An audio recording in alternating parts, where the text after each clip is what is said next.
In the name of the Father, and of the Son, and of the Holy Spirit. Amen. Glory to thee, O God, glory to thee, heavenly King, O Comforter, the Spirit of truth, who art everywhere present and fillest all things, O treasure of every good and bestower of life, come and dwell in us, and cleanse us from every stain, and save our souls, O good one.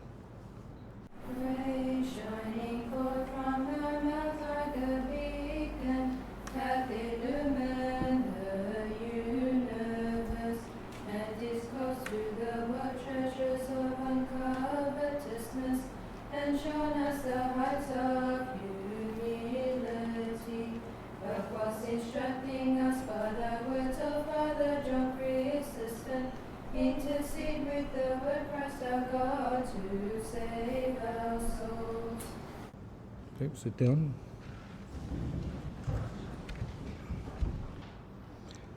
Do not practice divination or tell fortunes. Do not turn to mediums or seek out spiritualists, for you will be defiled by them, and I am the Lord your God. Now that quote sounds like it's been written for today. But yet, that quote comes from the Old Testament, from the book Leviticus. And even though that was written, who knows how many, 3,000 years or more ago, it sounds like the prophet Moses was speaking to the people of today. So let's see what he says. He says, do not practice divination.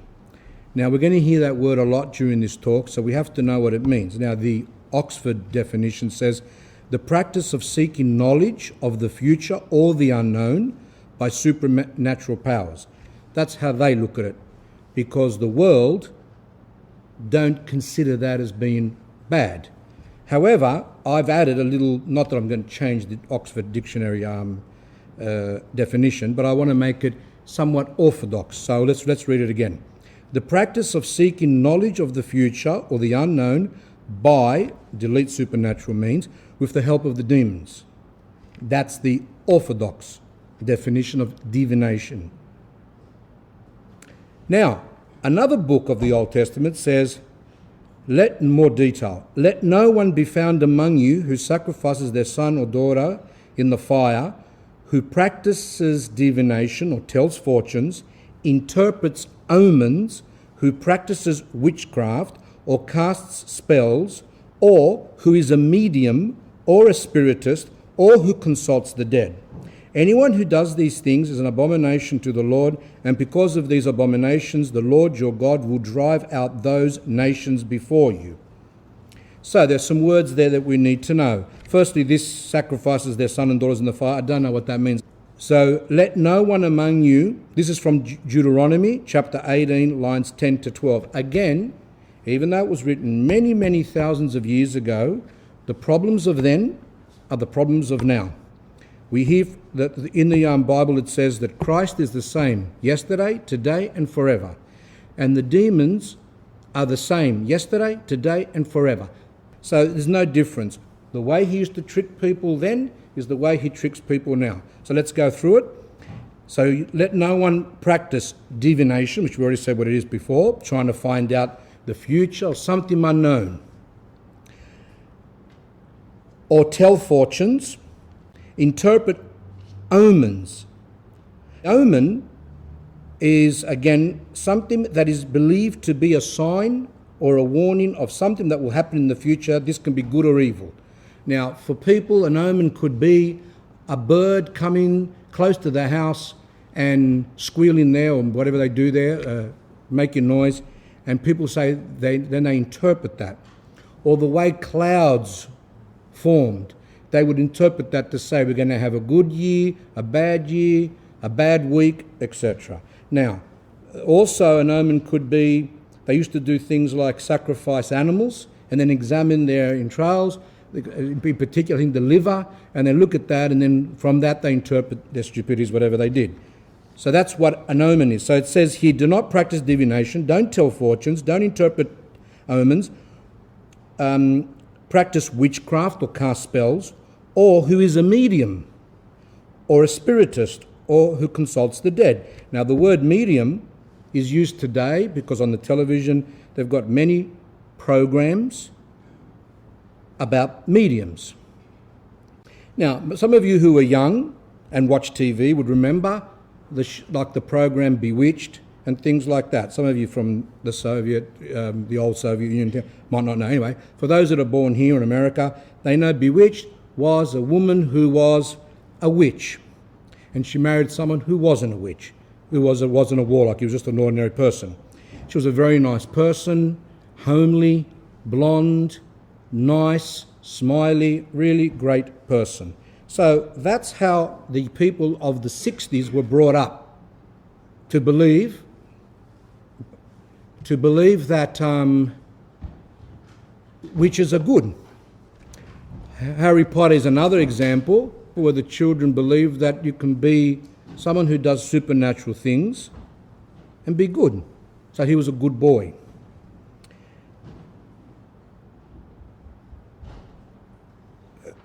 And it says here, consults the dead.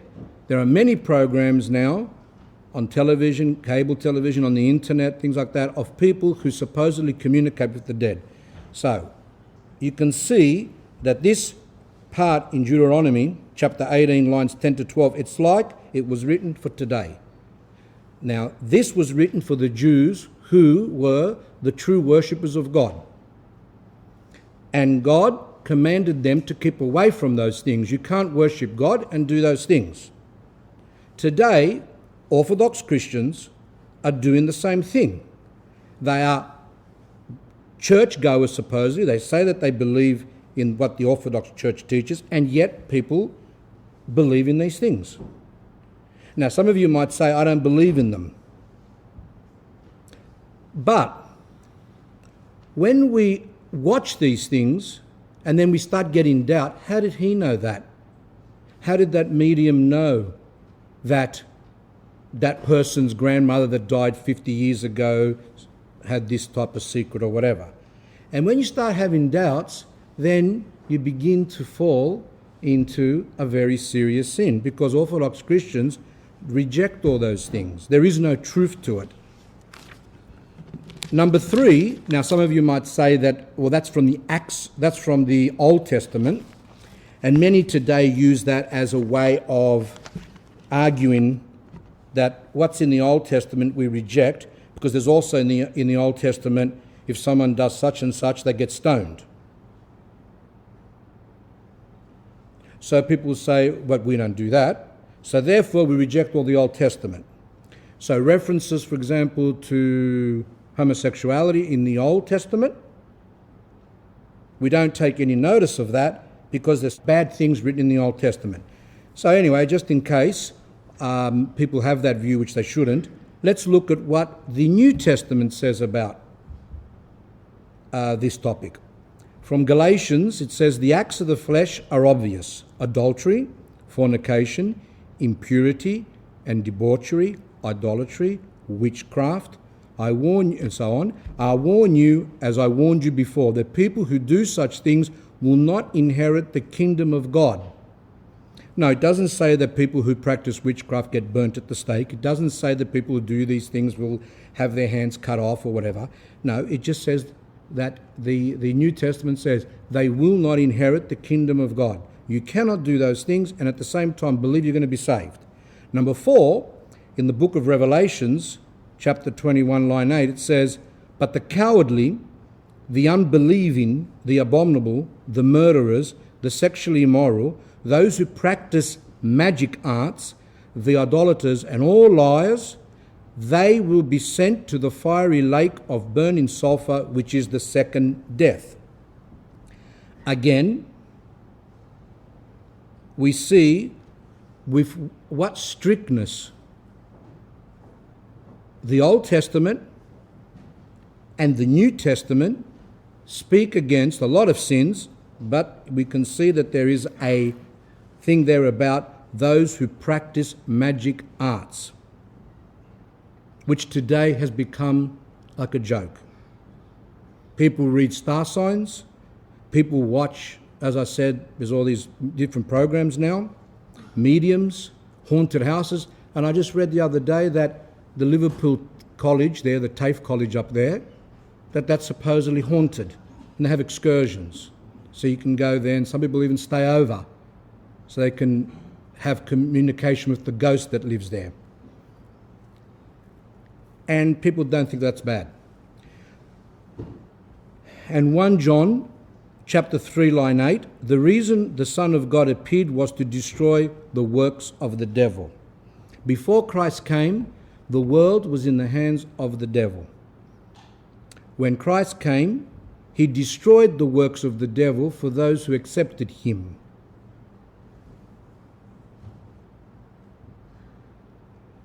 Now, apart from what's written in the Bible, let's see what the Holy Fathers also teach about this topic. For example, the Holy Baptism service, which has been put together by the Fathers, say, do you renounce Satan and all his angels and all his works and all his worship and all his pomp or pride or glory? So it says here, do you renounce Satan and all his angels, the demons, and all his works and all his worship? What does this mean, on all his worship? How do we worship God? We worship God when we come to church and we do his commandments and partake in the mysteries. That's how we worship God. How do we worship the devil? When we do his works. And what are his works? These things, the magic, of course all sins, but the magic arts is in particular, like Orthodox Christians come to church and participate in the divine liturgy, which is especially where Orthodox Christians receive the grace of God, and when they partake of the body and blood, obviously. That's where we receive the fullness of God. Those who believe that they can receive God outside of the services of the Orthodox Church is deceived. You cannot receive the grace of God without the services of the Church, in particular the Holy Liturgy, and to partake of the body and blood. If you do not partake of my body and my blood, you have no life. If you have no life, that means you're dead. Dead means spiritually dead. So, just like we come to church and we receive the fullness of God within the liturgy and the body and blood, when someone participates in these demonic things, these magic arts, then they are participating to the fullest with the demons. When someone goes to a medium, or when someone has their palm read, or when someone goes to have their coffee read, or when someone goes somewhere so that their dream can be interpreted, etc., to find out the future, whatever other things, then they are participating in the worship of the devil to the fullest. And that's why the Church condemns it so severely. Let's see what St. Nicodemus the Hagorite says, from Manathos. Without any exception, both those who perform magic and those who submit to it, both those who provide magical items and amulets and those who receive them, all of them become the dwellings of unclean spirits. All of them renounce Christ and the faith of Christ and join Satan and devote themselves to the worship and pomp of Satan. Hence, they are all deniers of the promises they made at Holy Baptism to renounce Satan and all his worship and to join Christ and to observe his faith and his words. And then St. Nicodemus ends with, oh, the pitiful calamity. Oh, the great loss of souls of Orthodox Christians. So, he doesn't say just those who do the magic, but even those who go to them are guilty. He says, doesn't matter. He says, without exception, both those who perform the magic, whether you're going to a medium, or those who submit to them, those who are going to inquire, both those, he said, are condemned. Those who provide magical items, as we heard in talk 58, I went through a lot of the things that they use and the revolting things that they use, bat wings and skins of dog and blood and all these things and other things which I won't mention, and amulets. Amulets, in Greek phylakta, which are the little objects that they give you, something that they say, you put that on you or on the person who's got problems and they will get better. someone's done something evil, someone's done magic, and if you buy this from me for 5,000, 10,000 or whatever they're going to charge, then that person will get better. That's what's called amulets. And those who receive them, not just those who make them, but those who receive them, all of them become the dwellings of unclean spirits. All of them renounce Christ and the faith of Christ and join Satan and devote themselves to the worship and glory of Satan. And then he goes on to say that by doing that, you renounce the baptismal vows, even if you never made them yourself because your godfather or mother did it on your behalf. Still, you are renouncing your vows. What are the vows? Do you renounce Satan? Yes, I do. 3 times. Then spit on him. Like you blow 3 times and spit on him to the west. And then you turn to the east. Do you join with Christ? I do. Do you join with Christ? 3 times. Do we hear these things? Not really. Why? I'll let you think about that. Why aren't these things heard? Now, some might say, not many go to them. Orthodox Christians don't go to those places. 90% or more go to those places. Not 9%, not 19%, 90 or more. And I think I'm being kind. Even if you watch it on television and you start having, how did they know that? As I said before, then we are joining in. We have a doubt. How did that person know that what was hidden, what they hid, was in the boot of that car? There must be some truth to it. At that moment, we deny Christ. That's why we have to confess these sins. Now, what does the first commandment say? It says, "You shall have no other gods before me." That's the first commandment. It goes on at the end, it says, "You shall have no other gods before me." Now, when we don't study the Word of God, when we don't study the law of God, then we don't know. We say, "You shall have no God." I believe in God. So that's enough. But we need to study. We need to make an effort. "Blessed art thou, Lord, teach me thy statutes."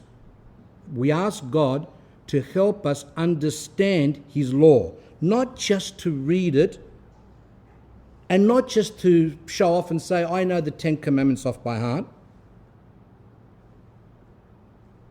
Let's see what St. Nicodemus says about this particular commandment. He says, the atheists, the polytheists, those who believe in many gods, deniers of the providence of God, and believers in automation and fate, break this commandment, as do all magicians, fortune tellers, and superstitious people, and as many as go to them. Now, obviously we know that an atheist would break the command. That's obvious. A polytheist person is a person, as I said, who believes in many gods. Well, they don't believe in one God, so we understand that. Deniers of the providence of God, what does that mean? The deniers of the providence of God, that God is leading us in our life. Now, there are Orthodox Christians who, when you say to them, well, maybe that was God's will, we have to look what God, and it's like you're speaking to them in another language. They don't understand that. They don't understand. They can't absorb within themselves the fact that God is part of our life. And if you don't have that, then you are breaking the first commandment. It's like you're denying God. And then he obviously condemns magicians, fortune tellers, superstitious people, and as many as go to them. So it's not just those deniers of God, but anyone who's involved in magic or go to them, they are also breaking that commandment. Now, there's a footnote in the book that I got this from, which is from the Exsolitarium, A Manual of Confession by a Righteous God-bearing Father, Nicodemus the Hagorite, which has got a lot of things in there which are good. It's meant to be for priests, but Humble people can read them. Proud people don't read them. So just like proud people shouldn't read the Rada, because they read things, they go, oh, look what it says in the Rada. Look what it says here. This canon says this. And without understanding the historical thing, they just start to interpret it themselves, and they lose their souls. So let's see what the footnote says in the book. Also, those who tempt God by seeking from him miracles without there being any need are guilty of breaking this commandment. At this, when I read it, I was quite surprised. So people who seek from God a miracle without there being a need for it are breaking the first commandment, according to the Holy Fathers. Now, what does that mean, seeking miracles without there? Okay. We live in a dangerous area.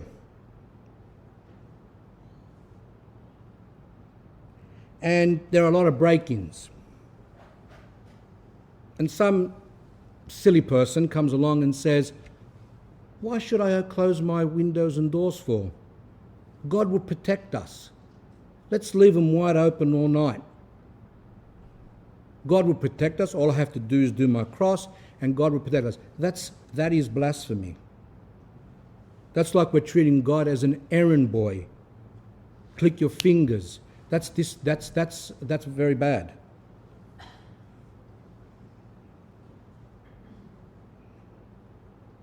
Someone who's a bludgeon, doesn't like to work, and prays and says, oh, God will send me money, when all they've got to do is go and work.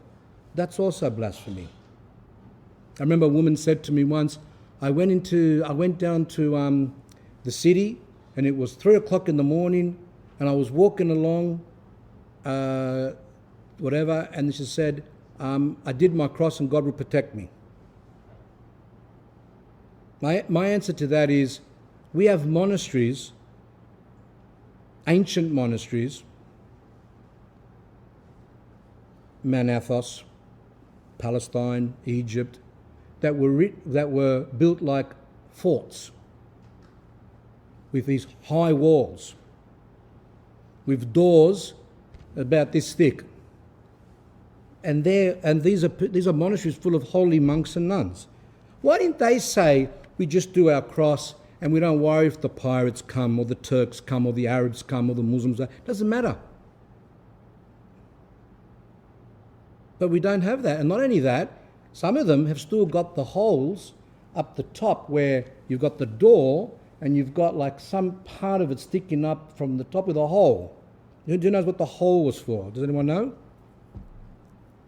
Pour out molten bitumen.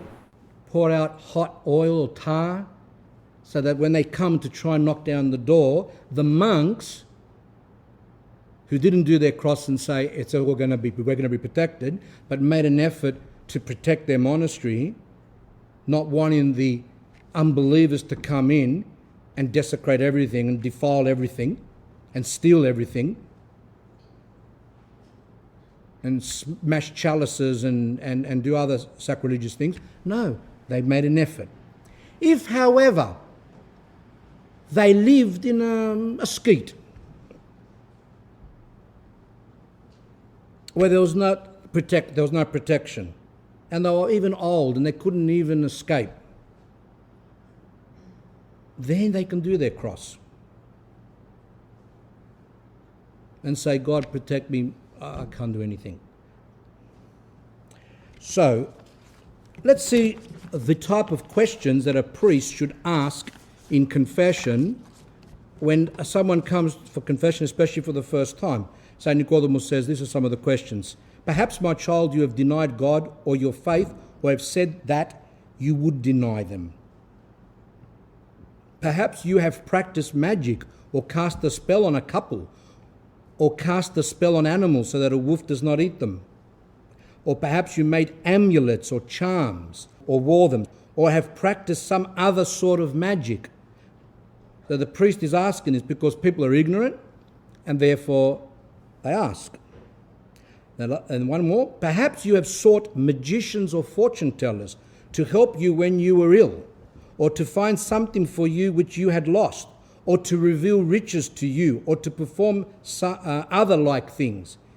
So these are the questions that are asked to do with the first commandment. There's got another list of questions for commandment 2, for 3, for 4, 5, 6, 7, 8, 9, 10. That's why I'm not very favourable towards confession that is done in a service where there's a line of 50 people and you've got people that go often. That's okay, but people that are coming for the first time to have a 1 or 2 minute confession, where how do you ask questions?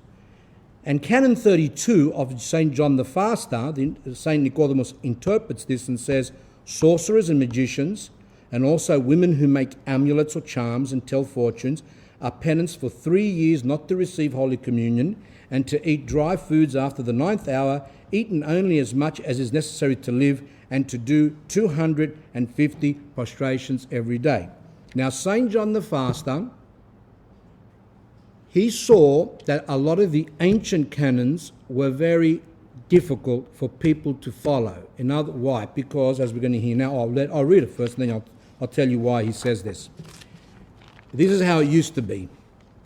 Canon 65 of St. Basil penances those who have confessed their sorcery or magic, with the penance given to them a voluntary murderer, 20 years no Holy Communion.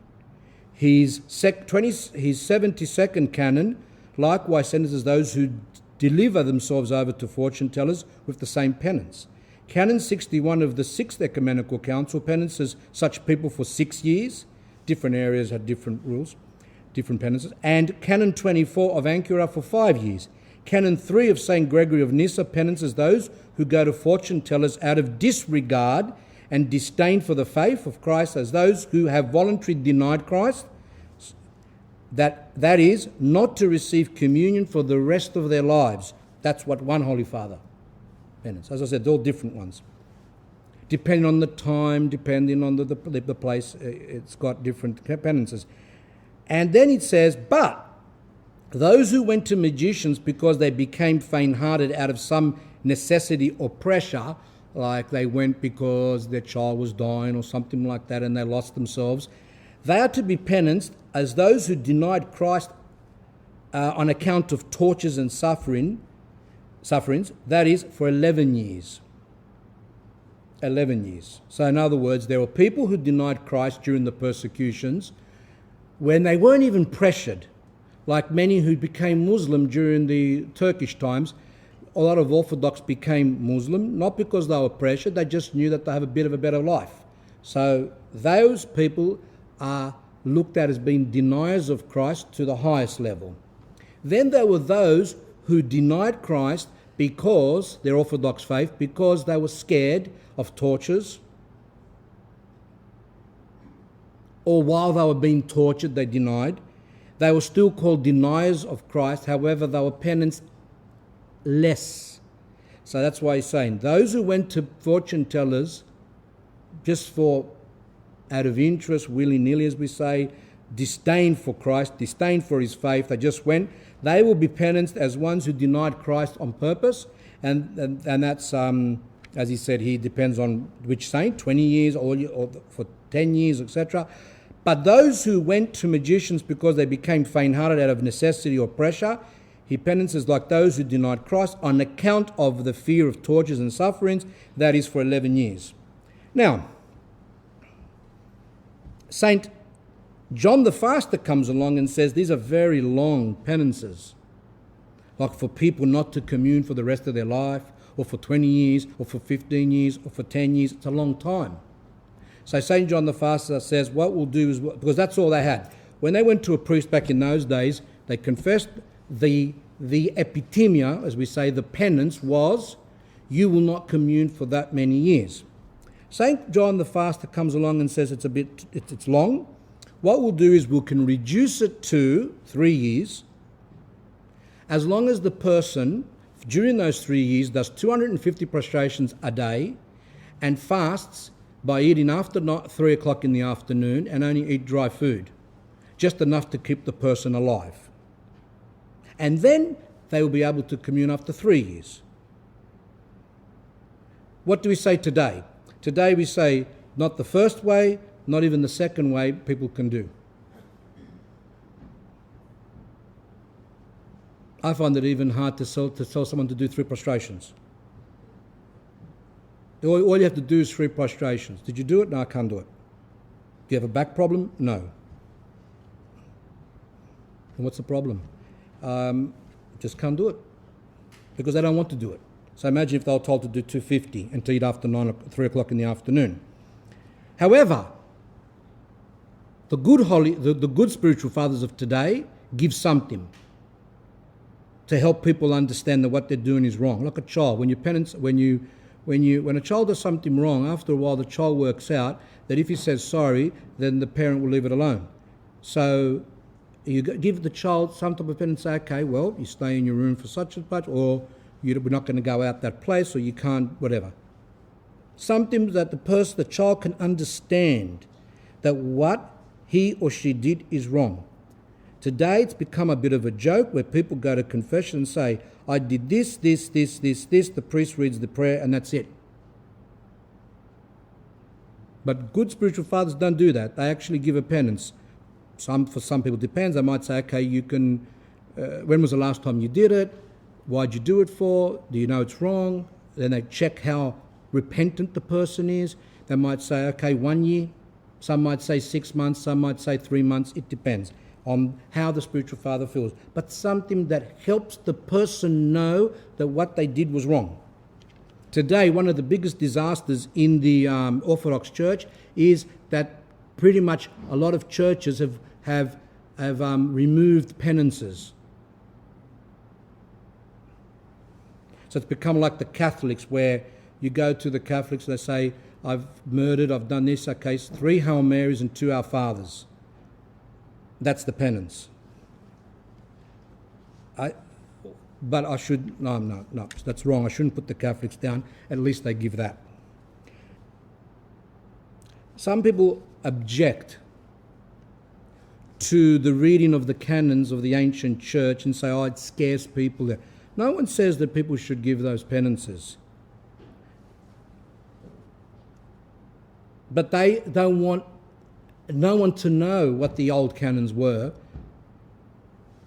Let me give an example. A woman who was Orthodox, but she wasn't really that active, but her husband was. So she comes into the car with the husband, and the husband at that time was listening to one of my talks, talk 43, where I was talking about these canons in a lot of detail. When she heard the canon, when she heard all those canons of 20 years and 30 years and this and that, she became hopeless and she got very upset. Now, some of you might say, doesn't that prove it? See, she became hopeless. And what was the result of her shock of listening to all these canons, which I spoke about for about maybe even a couple of hours? Yeah, the result was that she got very upset and she changed her life. She actually saw, yes, the canons are not, they're not followed to that strict rule, but she saw how serious the sins were that in the ancient church for them to do those type of penances. And then from then on, she changed her life. When I first came to the church at around the age of 25, I wasn't in the church before, and I read these things, yes, I was shocked. And yet it gave me fear, and I thought to myself, these sins are serious. Those priests who say, you don't mention these things, just read absolution, let them go, these priests are doing an injustice. Why? Because a lot of the good spiritual fathers, as I said, in Greece, where they still apply these, like they still use penances, things like that, they say to the person that comes, my child, listen, the sin that you've said, the church penances with 20 years no communion. But if I give you that penance, you're not going to be able to take it. So, if you promise that you're going to not do it again, that you're going to do the commandments, and you understand the seriousness of what you've done, Well, as soon as the person hears 20 years, of course they're going to get shocked. He goes, I will give you 1 year or 6 months or 3 months or whatever, and you must do this, this and this. I want you to fast. I want you to read the Gospels. I want you to do a few prostrations, 10 a day, 15, whatever. Do that and come back to me after 3 months or whatever, and let's see how we can get you to go to communion fast. That's not a bad thing. When someone has committed adultery and goes to a priest, and the priest just reads the absolution prayer and says you can commune tomorrow, even if they've stopped, most of the time they haven't even stopped, they're still seeing the person. But there are priests who say no, until you stop with that person, you can't commune. But when the person's told, depend on their repentance with a little bit, some strictness, and say, look, you know that the ancient church used to penance people like you for 5 years, 10 years, whatever. It's a very bad sin. But if you stop for 6 months or whatever, then you go. That helps the person. It helps to correct the person. That's what penances are used for. So, this young woman changed her life to the happiness of her husband, and even though she was shocked. We go to the next part. I had some thoughts of this topic. I already did two talks on this topic, and I had some thoughts. Should I do another talk or not? Maybe I'm doing too much. Is it that necessary? And then what happened was, some people heard the last talks, and I got an email from overseas, from the US, and one couple wrote to me and said that they're Orthodox Christians, and they had some neighbours who I got permission by them, actually wrote to them and said, can you let me use your example, because it's a very good example. So they heard the talk, and then they all of a sudden helped them to understand. They said their neighbours they used to go fishing, and they used to bring them some fish and wine and things like that. And the husband would often talk about the fact that he was Catholic, that he was a devout Catholic, and the wife, I think she was religious, but she was Protestant. So talk about God, and they were religious. However, she did mention, along as she was saying that they go to church and they believe in Christ, then she said that she talks to the dead, that she's receptive to the spirits. Now, of course, the couple should have cut off then and there. But what happened was, as they mentioned to me, they were a bit reluctant because they didn't want to offend them. See, this is what the devil uses. He uses this thing of don't offend someone. So if a child molester comes close to your family and wants to befriend and come close to your children, do we do that as well? Do we say, I don't want to offend him, or so let him still come? No. What do? We cut them off. But that's not the only bad sin. There are other sins as well. And this is also very, very serious when you're letting people into your house who are dealing with the occult. The Jehovah's Witnesses, as you know, they go around with their magazines. And we have a book about them, and it says there that they don't get converts to their religion from the door to door, but they're still supposed to do it. I don't know why. But anyway, where they get their converts are through work and family and friends. By mixing with relatives, the family, at work, they begin to talk to people, and slowly, that's how they get their converts. So the same thing with this, that when we have contact with people who are involved in the occult, and we're friends with them, and we find it hard to break away from them, that's the biggest trick. And that's where a person can fall. She also said, the woman said that she had a gift of automatic writing, that she would go into a trance and should start writing automatically. And that she wrote down messages that she believed was in Aramaic, an ancient language there. And then she said to the Orthodox woman, I will now interpret what I've written. And what the Spirit who took control of me and helped me to write this message said, keep doing what you're doing good. Sorry, but those type of things really make me sick. When I heard it, I just actually felt I was going to vomit. But it's all these messages, you're doing good, you do it, like I said about the exercise bike. Doctor says I've got to do a bit of, anyway, so I get on there, do a little bit. Sometimes I'm very sick, I can't do it. So after 1 minute I've got to turn it off. And just as I'm about to turn it off, great workout. Right?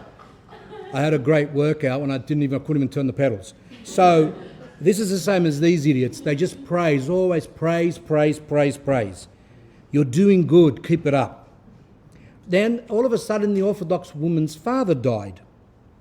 And the neighbour gave the wife a business card and said that she had done a reading and communicated with the Orthodox woman's father, and that she could purchase the information from her, which is interesting. So the fish, first came the fish and the wine, maybe to make them tipsy and stupid a bit, and then after that comes in the, you can purchase it, and after the purchasing comes the big money. They never purchased, which is good, the information from this woman, and they burned the card, and then I said to them, look, you've got to cut off, you've got to pray, you've got to increase prayer, get a priest to do holy water, etc., etc., etc. And then they did all that, and then I asked them what happened, and they said, well, the woman got sick. I'm not saying that that the services made her sick. Just it turned out that she got sick, then something happened to the husband, and because of all these troubles within their life, turmoils, they didn't have any more communication, so that solved the problem. Now, another woman, that's one example which came after I did the other talks. I go, see how much people are ignorant on these matters? Then the next one was a woman who told me that she met a woman at church. She met a woman at church, and the woman said to her, the woman noticed that this woman had a few children, but she had a daughter who she was having a lot of trouble with. And that the daughter was 15, 16, adolescent, very tense, very rebellious. The mother was having a lot of trouble with her. And this woman from the church said, your daughter has a lot of stress and she's very tense. And she said, I can teach her to pray and that she will personally heal her for free. And that she says she has powers from God to heal people, and that she has been blessed by a priest to do this. She studied hypnosis and uses this to help people get rid of their worries and to open up their hearts to God, and that she can do the same for the person's daughter. The mother said to the woman, it's not necessary because we have a priest that helps us. And the woman said, you can go to church and talk to priests, but it won't help, because if a person is closed, they need a special person who they can trust and help them open up. So even though this mother, I got permission by her, by the way, to do this as well, even though this mother heard the talks, both the last talks, 58 and 59, she rang me up to say that she's got some hesitation about this woman. And I said to her, well, but she was saying to me, she kept on saying, but she's religious. I said, I don't care if she's religious. Didn't you hear in the talks what St. John Chrysostom says? Those who use the word of God, those who speak about God, about the saints, about the Mother of God within their magic stuff, that you are to hate them, St. John Chrysostom says. We heard that in the last talk and the talk before. Because they are the worst. Because they're mixing religion, the Christian religion, with their magic to trick people. And then this woman said to me, no, but she teaches prayer, she talks about God, she does this, she does that. So I kept on saying to her, it doesn't matter if there are a lot of these magicians and other people. This woman is a medium. But she goes to church. This woman is a medium. But she talks about prayer. And then I had to say to her, this is a recording. This woman is a medium. And she goes, bup, bup, bup, bup, bup, and she was going on. I said to her, I'm not going to argue with you. Cluck! See the bad priest, how he's very bad? So, see, a good priest wouldn't hang up. A good priest would sit there for 15 hours and try and convince a person that this person is like. So it's like two tape recorders talking to each other that were on a continuous. I was saying on my tape recorder it was going like this. But she's a medium. And then she was going, but she prays. So the two tape recorders would go on. There I would leave the phone open. So I'll put the phone in the tape recorder for her. She can put her tape recorder on and they can talk all night. That's okay. But I'm not going to sit down and talk to her. And later on, I got an email where she repented and she got rid of the woman out of her life. But we judge, don't we? We like to judge and say, oh, see, he did this or did that. People judge, but they don't know. Why did I hang up?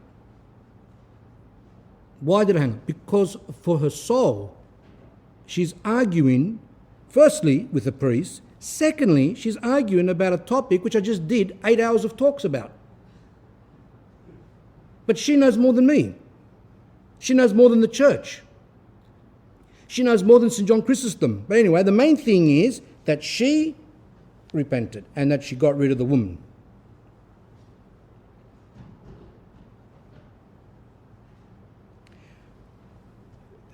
But later on, after I was subjected to all these things,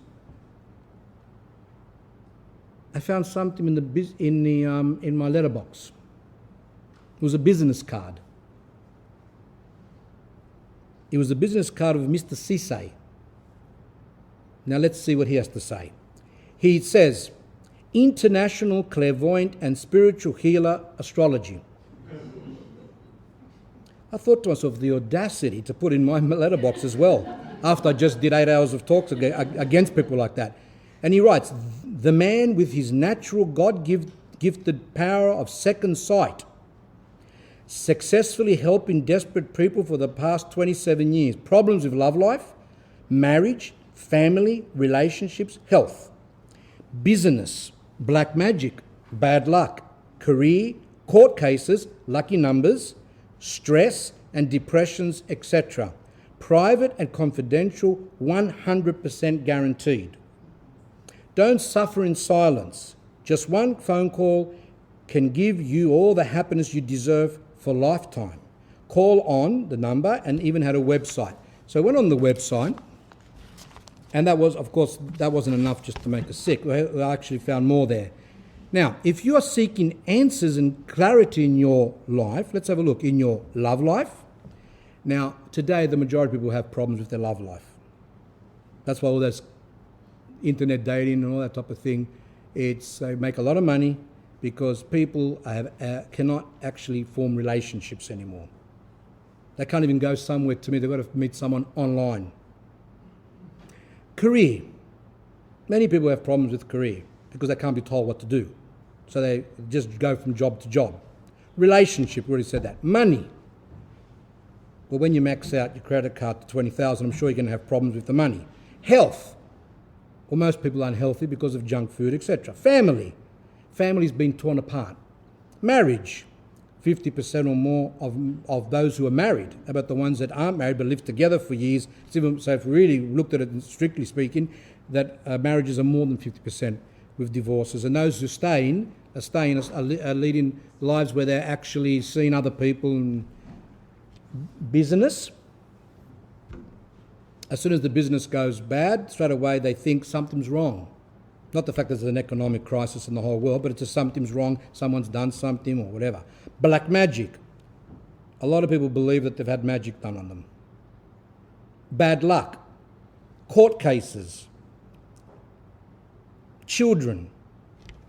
Everyone has problems with children. So this person he's pressing the right buttons. Are any of the serious problems listed below or similar adversely affecting you or your loved ones, etc.? And are you feeling powerless to find a solution? Now let's go through another list that I found, which is very interesting because people, even in the Orthodox Church, are having these problems. They don't know how to use the Orthodox Church to help with their problems, like the paraklesis we just did today, the Maleben, to the Mother of God, quick to hear. There's all these references in there, help us who are perishing, help us that we are in need of help, save us, protect us from the demons, and all these type of things. Those services are written for Orthodox Christians who are struggling. The church has services and help for all problems. But people don't understand now a lot of times, and they run to these places. Let's see his stupid list. Unexplainable sensations of being touched, held down, or even strangled.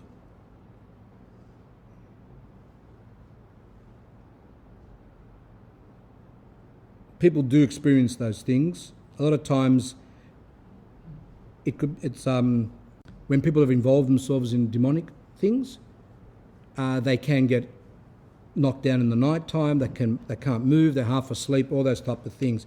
Just go to a priest, confess your sins, get a couple of prayers read, and usually that solves that problem. Extreme bad luck. Bad luck comes from sins a lot of times. Or God allows afflictions to make us better. Not everything bad that happens to us is necessarily bad luck and bad or things like that. Now he goes on to the next one. See dark flashes or lights out of the corner of your eye. The other day I saw that, but it was lightning. But some people do see things. Suffer from multiple personalities or bipolar. See, bipolar is a magical word today. The drug companies, they like to have these diseases, they can sell their pills. Multiple personalities. I'm not saying that there are people who don't have a bipolar type of nature, but in general, I'm not saying for people not to get help, psychiatric help, but when people just go to psychiatrists but they don't go to the church, that's wrong. The church is not against medical help, but the church says do both. A lot of mental illnesses could be cured in the church. Doesn't mean now, people that listen to this, that you stop medications immediately, which is dangerous. It doesn't mean you stop going to doctors. It means do what you're doing, but go to the church, and after a while you'll probably find that you can let go a bit of those pills and things. Hearing negative voices and or experiencing constant negative images in your mind.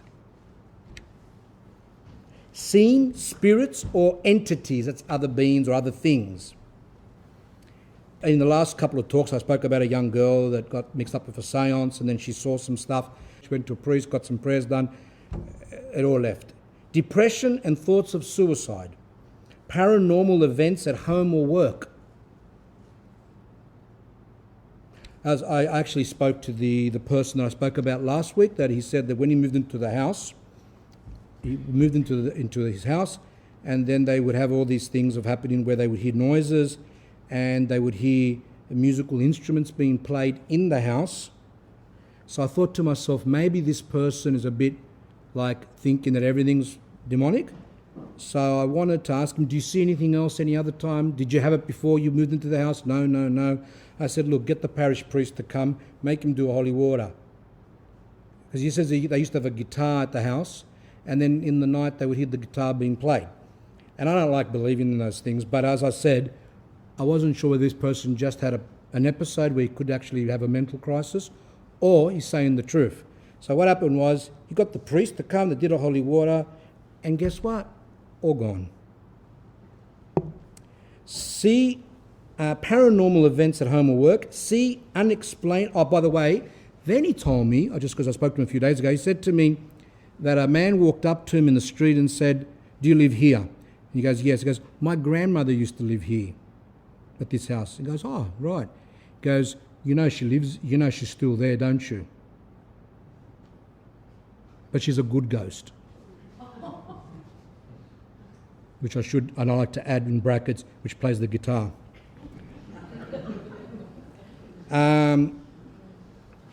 Souls of people do not stay in places. All these haunted houses and spirits of people, they are not at all people. They are not the souls of people. They are demons who are pretending to be people to trick people. That's it.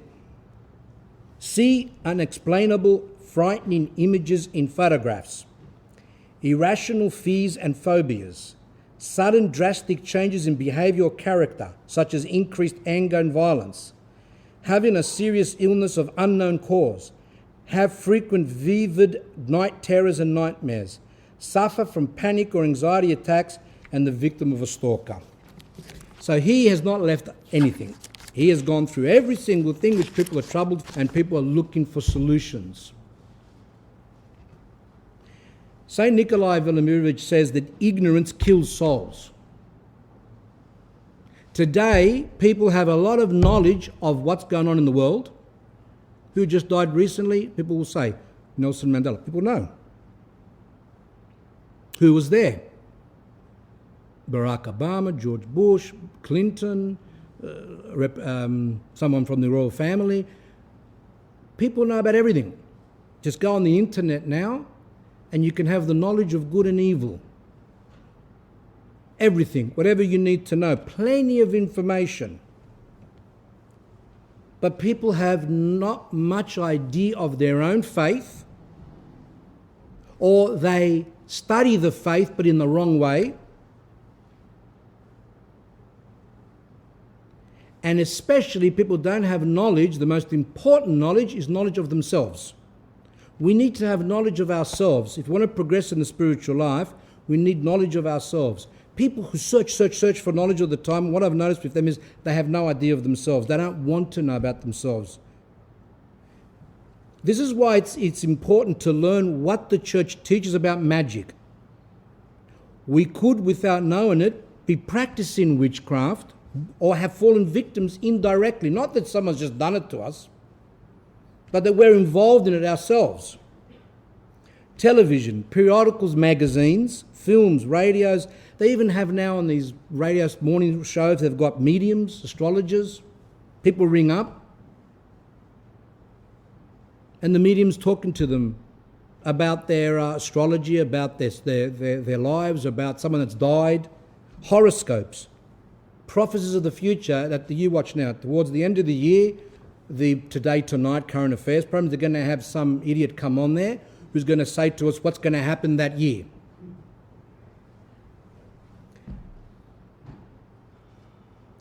Numerology, tarot cards, crystal charms, I don't even know what that is. Aromatherapy, hypnosis, these hypnosis things. That's not orthodox.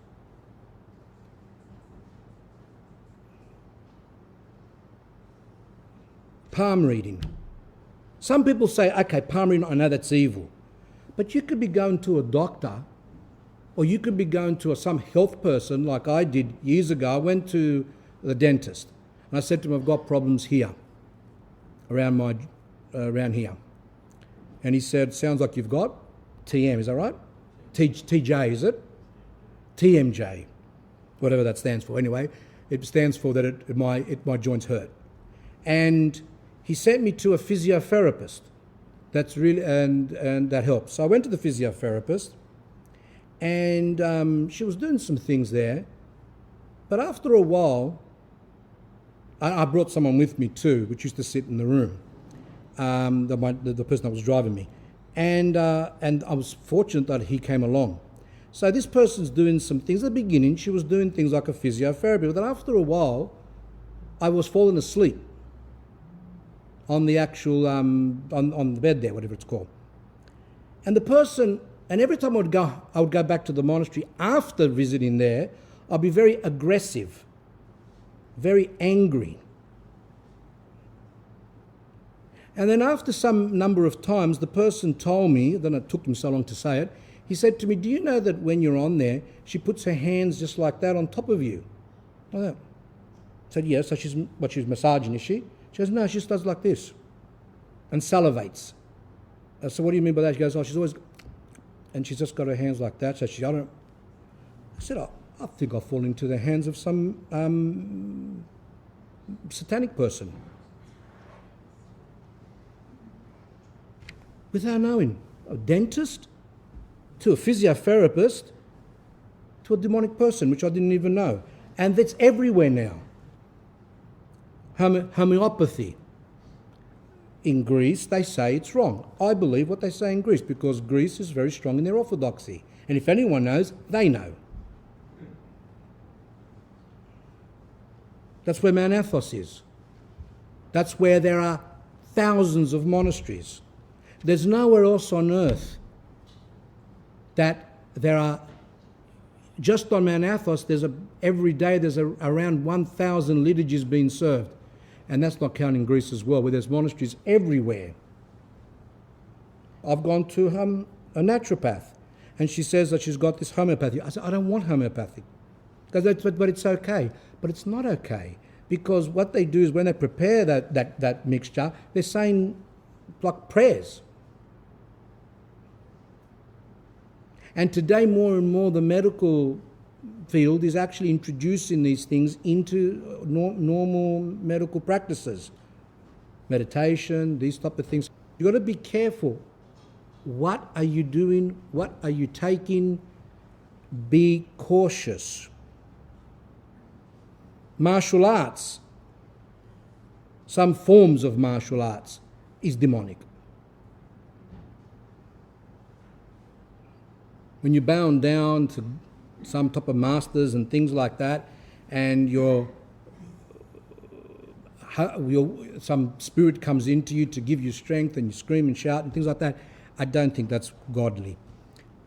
But of course there are practices in martial arts which is like wrestling or some other things like that. You know, they don't use the demonic part of things. I'm going to read to you from Elder Paisios' book here, which I was very happy last talk because I strongly recommended the 4 books, which we sold around 15, which was very good. And there are 4 from Elder Paisios of Mount Athos Spiritual Counsels, Volume 1, Volume 2, Volume 3, Volume 4. And I strongly recommend, you don't have to buy them from here, that's one of the saying if you can buy from, you can buy them whatever you want. I strongly recommend every Orthodox Christian needs to have these books, whether in Russian or Serbian or English or whatever Greek. When you read these books, your whole mentality changes. As it's important to also, this is the official life of Elder Paisios.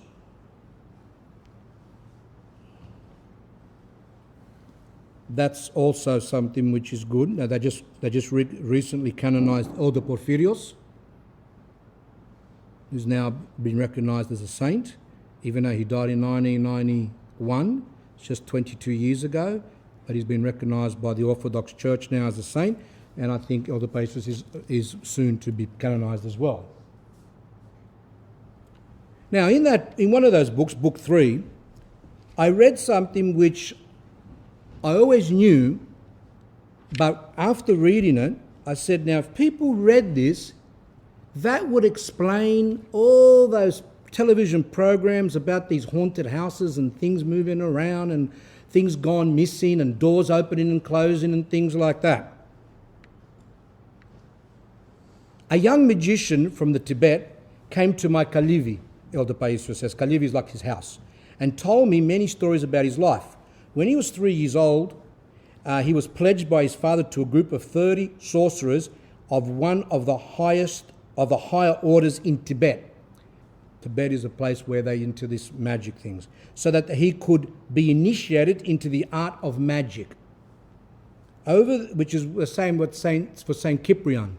I think he also from young was taught those things. But he was 1700 years ago. This is now. This is still happening. Over the years, he attained to the 11th degree of magic, with the 12th being the highest degree. At the age of 16, he left Tibet and went to Sweden to see his father. While there, he met by chance a devout Orthodox priest and asked to speak with him. The young man knew nothing about what it meant to be an Orthodox priest. So he just saw this person in black and he says, "Oh, can I speak to you?" Not that he knew nor did he want to learn anything from the priest. He must have just said, I'm going to show him who's got the powers.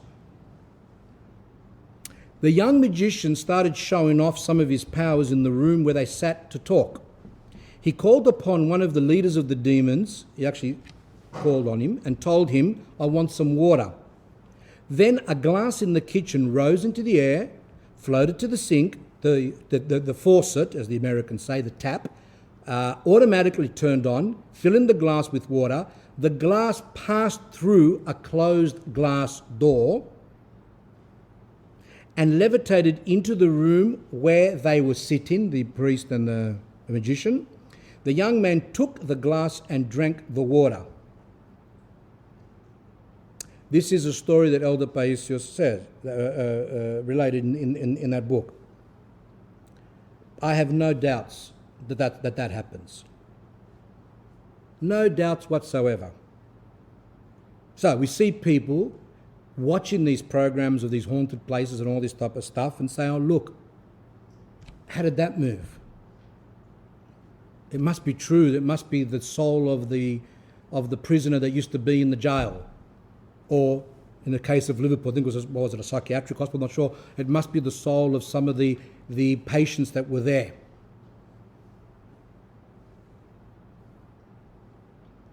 And they record things like idiots. They've got these recordings, they've got these cameras, and they go, oh, did you see that? Did you hear that? Look, what's that? Oh, wow, that. And they're all being played, thinking that they're souls of people when they're just demons tricking them. And they even got these police, part of the police in America, I forgot which state, where they've got and they actually go around and they are investigating occult things. There's a police, and they use all the forensics of the police force to find out about what the spirits are doing in the house. It's called psychic detectives. Psychic detectives, that's one of them. I think this is another one. But that one, what you're saying is they're not part of the police, they just work. The police actually use them as well. Police actually get lay people to come along to help them find the missing kidnapped child. But the problem is that they never find them. One Galah in Greece said they went to her and they said, is this, there was a missing teenage girl, do you see her, do you know? She goes, yes, she's still alive. They found her dead. That's why it's important to have knowledge of what the church teaches. And when I say knowledge, I don't mean we just read what some theologian writes from one of these modern theological academies, Orthodox theology. Because, not that I'm against studying theology, I'm against those who study theology and believe that by studying it, that makes them special. Saint Nectarius was the first Greek saint who was a theologian. We have Saint Justin Popović of Serbia, a theologian. Saint Nikolai, a theologian. We have St. John of Kronstadt in Russia. He also studied theology. But not only did they study theology, they also were leading a spiritual life. Today, the majority of those going to theological universities and colleges have no idea of what spiritual life is. So they come out with their minds, all this knowledge, full of pride. And then when they write their books or when they speak things that are contrary to the church. That's why I advise people to read the Holy Fathers, especially those that lived close to us in our times, and the holy elders and eldresses that have lived close to our times, who can interpret the Orthodox teaching for the times that we live in.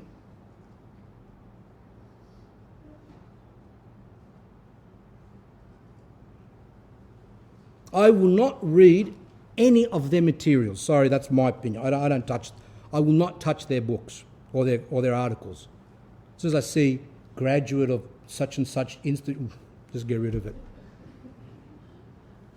Unless I know that they are patristic, that they are God-fearing people, that they are pro-monasticism, because a lot of the ones that are coming out of these theological colleges are anti-monastic. They're against monasticism. Without monasticism, there's no orthodoxy. As the Holy Fathers say, the backbone of orthodoxy is monasticism. We as humans have a backbone. If the backbone, something happens to it, we can't stand upright. We need a backbone to be upright. The same as orthodoxy. Orthodoxy cannot stand without the backbone, which is monasticism.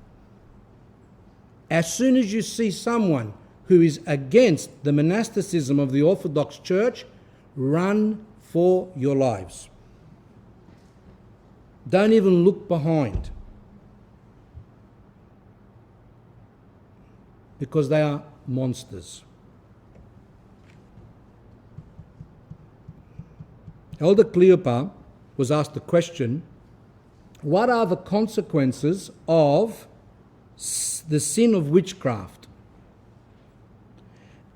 Elder Cleopa responds, those who practice, the Elder Cleopa is an elder who has not been canonized yet, but he died in forgot now, 94, I think. He passed away. He was considered the spiritual father of Romanian Orthodox Church, a very holy person. Like we have these Elder Porphyrios and Elder Paisios and these other saints in the Greek Church, Romania had him. So we take note. In his case, he didn't study theology. He learned theology directly from God. But there are other saints who did learn theology. One of them being Saint Justin Popovic, who is one of the greatest dogmatic theologian of the 20th century. Saint Justin Popovic served liturgy every day. Some of those people that come out of those theological colleges don't even go to liturgy, don't even commune. And yet they're writing material for the Orthodox people and preaching in Orthodox churches. Many of them become bishops.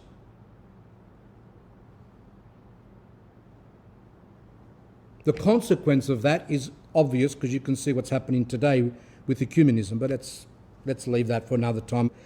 Now, St. Elder Cleopa says, those who practice witchcraft and go to witches commit a great sin against the Holy Spirit, as they leave God and ask for the devil's help.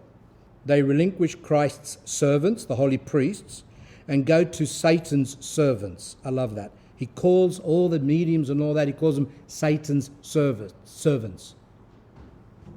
That is, they abandon the living water, the priest, and the church's grace, and for the sake of their passionate and human interests, they call in the help of Christ's enemies, the wizards and witches, the magicians, in other words. They cast off the truth, and instead they receive a lying, as all the wizards' words are nothing but devilish lies and deception. Such a great sin that those guilty of it commit against the Holy Spirit aren't forgiven, neither during the current age nor in the age to come. As Christ himself says, now be careful here, see, we can hear that and say, oh, what are you saying that it's not forgiven? Unless they repent throughout their lives. So yes, people have fallen to these things. All of us have fallen into those things. When you're not near the church, you fall into these things. However, we repent for the rest of our lives, and then God will forgive us. See what he says? He didn't say, go to the priest, confess, get read, and finished. Did he say that? No. He said, obviously you go and confess, but to repent for the rest of your life, and, may I add, offer fruits worthy of repentance. What does that mean? It means For example, a woman committed an abortion. What can she do to prove her repentance? Have more children, and if she can't have more children, then to do something that can help. You can help orphans, you can adopt an orphan, or you can give out material to do with the topic to help other women not to fall into the same sin. Books, things like that, talks. Some people, one woman told me that her mother, when she was sick with cancer, somehow the relatives, she was out of it, and they took her to a magician, and they gave her potions and all these things. And she said to me, I don't even know if my mother confessed it to the priest. Did she even know it was wrong? Whatever. I said, okay, you now take on this. You have to work for your mother, for her soul. You need to do deeds for her soul on her behalf. So she went and bought some books and things like that and gave them out to different priests and things like that. She bought a few hundred books maybe and gave them out. Not just go and say, and if the priest does not give us a penance, it doesn't matter. We put penances on ourselves and say, well, I'm going to do this. I'm going to give out these sheets. I'm going to do something else. One woman said to me once, she confessed, and she said that she thinks she took, she thought she was pregnant. She went to the chemist. She got a morning after pill. She took it, and she was crying and upset because she wasn't sure. Was she pregnant? Was she not? There's a high chance that maybe she was pregnant, and therefore she had an abortion. And I said to her, have you confessed? Yes, I've confessed. That's okay. That's the first step. Now, you must offer fruits of repentance, worthy of repentance. And my advice to her was to go to a nursing home and dedicate some time every week to the nursing home and helping those people there who can't even pick up a glass of water. Help them, feed them. Do that a couple of hours a week to the best of your ability so that you can show to God that I am sorry. And he said here that unless they repent throughout their lives, all sorts of misfortunes and dangers befall those guilty of such sin. Those who resort to charmers, first of all, one will face the remorse of one's own conscience for having abandoned God and call for the help of God's enemy. And he says here that all bad things happen to those who go to those places. But apart from that, he said, a person's conscience burns them that they even went. They might not even know that their conscience is because of that. But they have anxiety, depression. They can't calm down. They need to reconcile with God. And you reconcile with God through repentance and confession. Elder Cleopa teaches another thing. He says, whoever has a firm belief in God, who prays to God constantly and goes to the Holy Church regularly, will never resort to devils and magicians for help, as they are the enemies of God. It's not enough to go to church a bit. No, he says, if you want to protect yourself and not be tempted to go, one needs to be a person of prayer and a person who goes to church regularly, communes regularly. Therefore, whenever we fall ill or have any other problems in our lives, or are unjustly treated, or suffer from some damage, or have marriageable sons or daughters, but they can't get married in other words, or any other family issues, let us not resort to the help of the devil and his servants, the wizards and fortune tellers, but to the church and priests, to fasting and praying, and we will instantly receive help from our good Father who made us and has mercy on us. See, these are the words, these are what we want to hear, not the modern theologians who unfortunately have positions a lot in the church. Some of them become very upset. They say, once a priest came here during an unction service, and he's into psychology and things like that. And during a sermon that I was giving, he was upset, he was scandalized, and he ran to the bishop to say, what a bad priest I am. What sin did I do? Did I tell people that they can watch pornography? No. Did I tell people that it's okay to take drugs? No. Did I say to people, if you fall with sin, doesn't matter before marriage, after marriage, doesn't matter? No. What did I say that upset this priest? That he went and ran? I said the word devil. He said that scares people.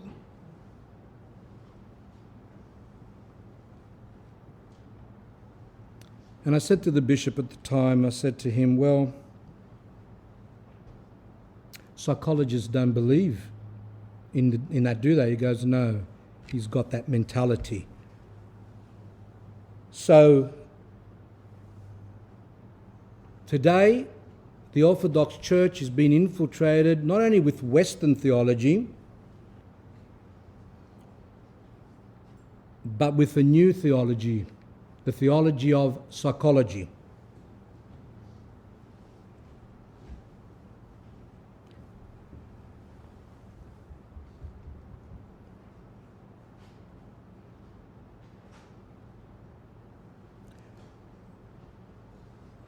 But today, it's not me that's speaking. We are listening to Elder Cleopa of Romania. We are listening to Elder Paisios. We are listening to St. John Chrysostom. And we are listening to St. Nicodemus. We are listening to great elders and saints of the Orthodox Church. And they speak differently to what we hear today. Those who resort to magicians to get help are going to the devil for help. Straight out.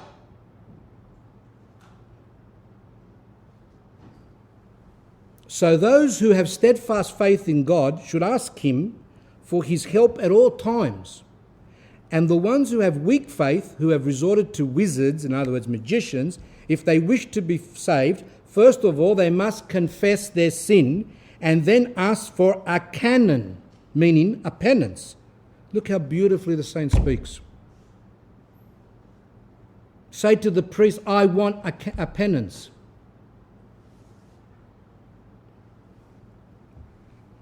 Then they should pray as much as possible with prayers and tears that come from the heart, and thus with patience and faith they will be saved from witchcraft and will receive the grace of the Holy Spirit.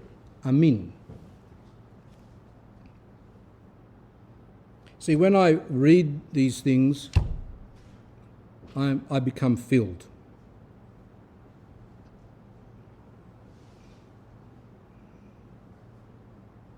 Some might say, that priest speaks with authority sometimes, and who's he to speak with authority? But the thing is, I'm not speaking from myself. I'm speaking from what the saints and the elders say. And that's why I have that authority, because I am speaking of what the church teaches and is expressed through her saints and holy people.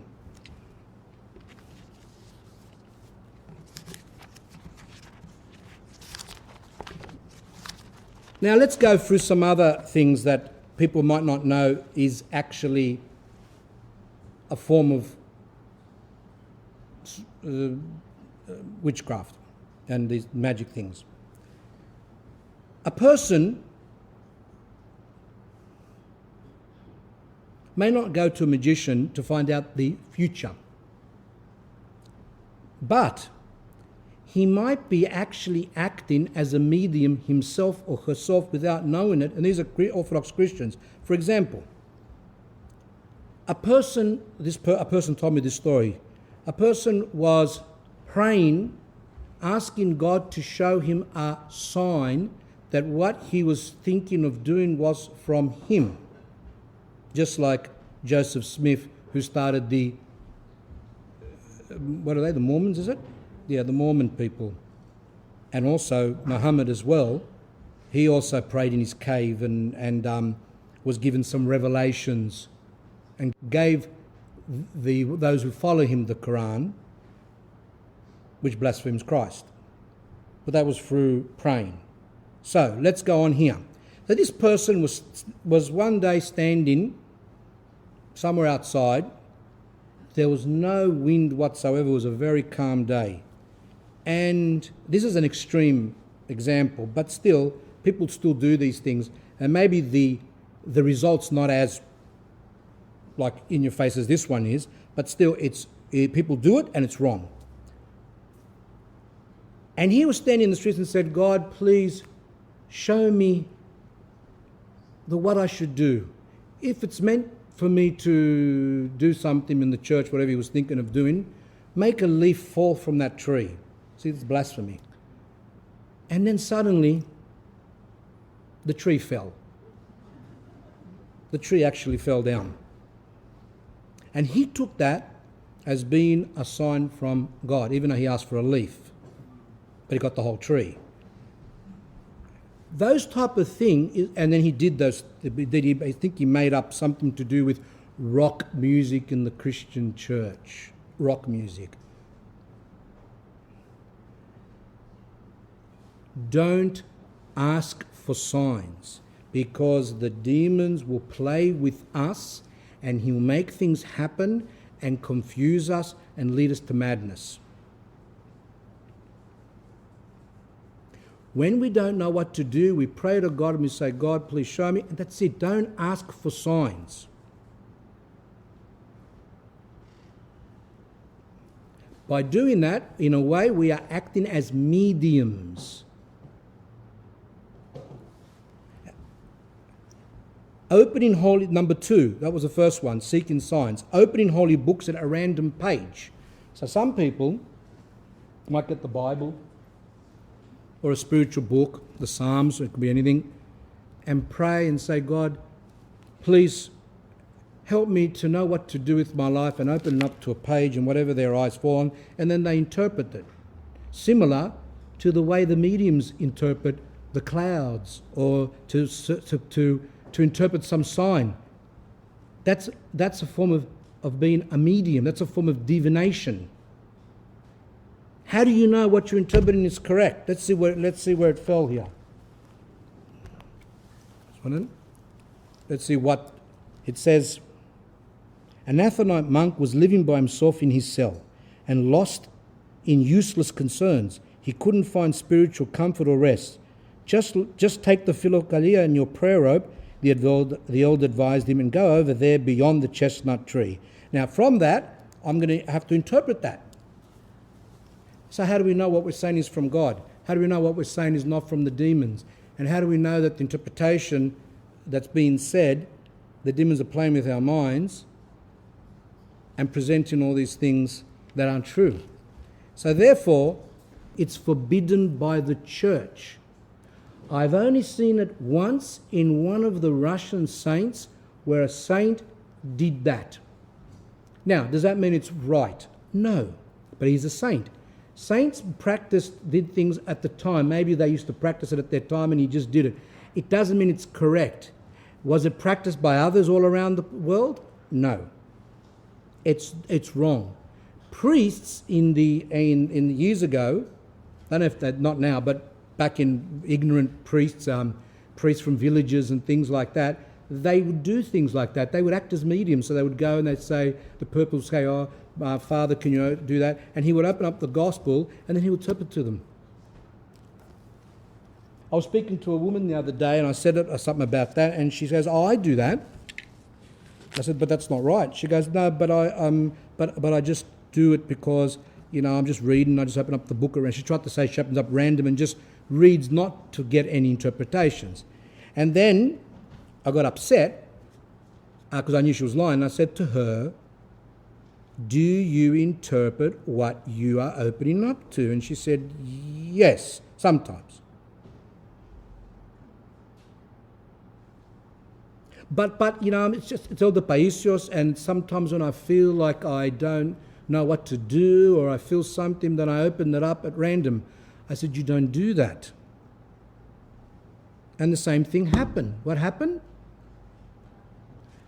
This is a recording, the same thing, but it's Elder Paisios, and I'm reading this and that, pluck, again.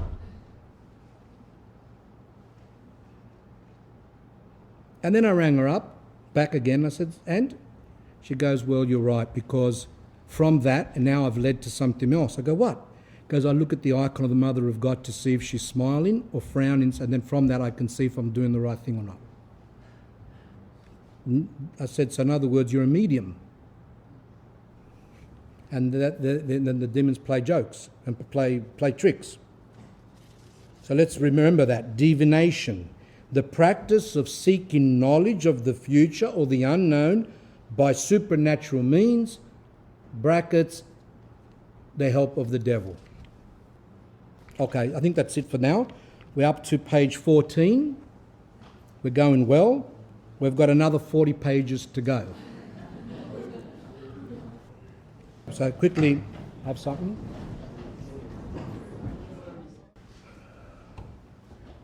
Someone asked me during the interval what happened with the man that went to Elder Paisios, the fellow with the powers and all that. It's in the book. It's in volume 3. Just go there. It talks about it in more detail. I just gave you the main part. Astrology, horoscopes, and zodiac. I found a question on an OCA website, that's Orthodox Church of America, and a person wrote there to a priest and says, I'm fully aware that the Orthodox Church forbids astrology, but once, out of idle curiosity, I looked up my astrological sign and read about the personality type. It matched my personality nearly 100%. If the Church teaches that this is wrong, then how is it that astrology seems true in this case? Now, that's a good question, because that's how a lot of people who are ignorant believe. I feel that people are a bit unsettled, and that's it.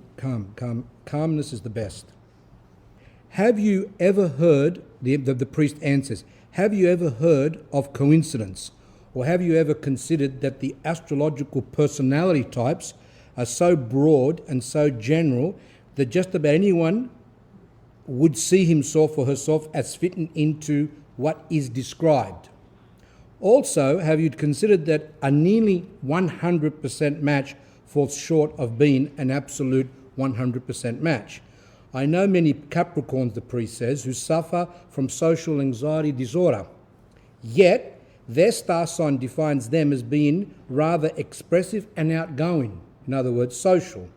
And I'm sure that if you check everyone born under your particular sign, they will have a wide variety of different personalities, even though they all might be predisposed to seeing themselves different than how they really are. I like the way he wrote predisposed. When someone thinks it's true and he reads it, then he'll believe it's true. So if you're reading a star sign and you've got faith in what you're reading, then even though it's full of rubbish, you'll still believe it's true. I know a woman, says the priest, he continues on with his answer, who years ago went to an astrologist. He told her that she would move and live near water. Years later, she got married and bought a house that had a creek running through the backyard.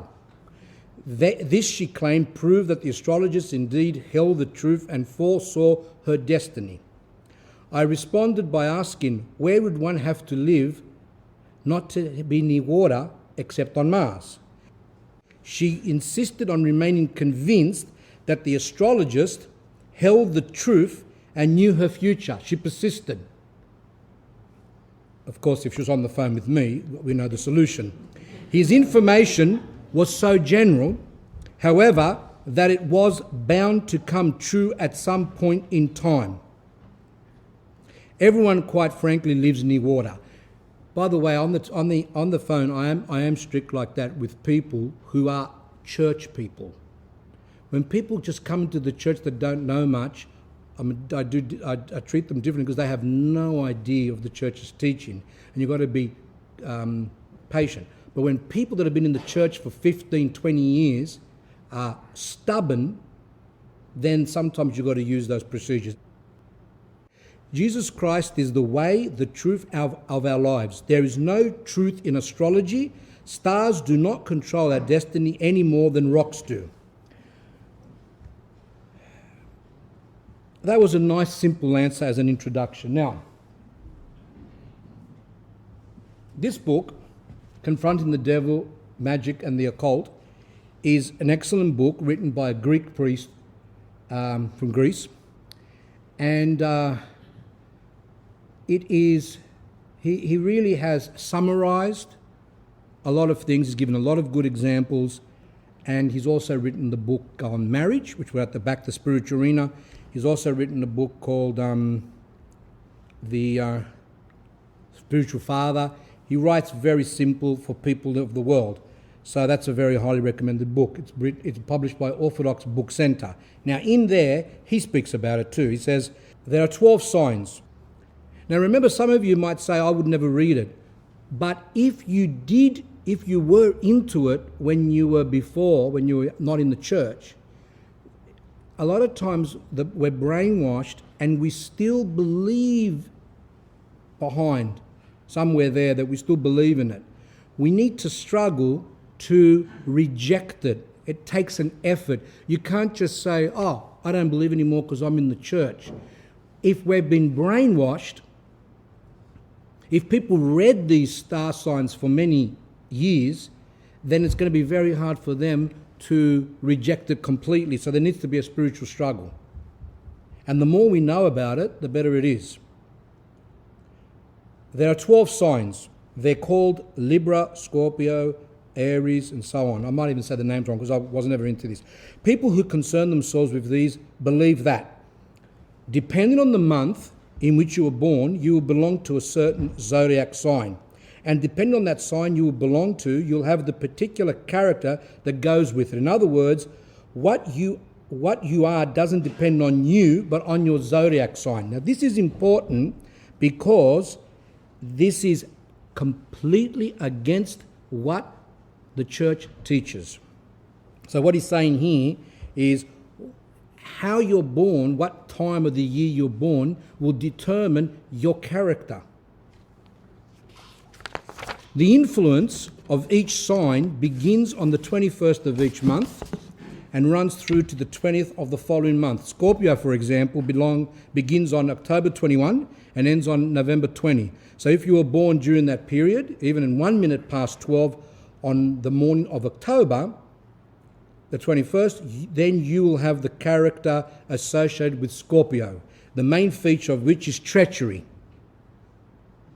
In other words, that deceit, betrayal. So if you were born, if you were supposedly born and that's your star sign, then whether you like it or not, you're going to be a deceitful person and a backstabber.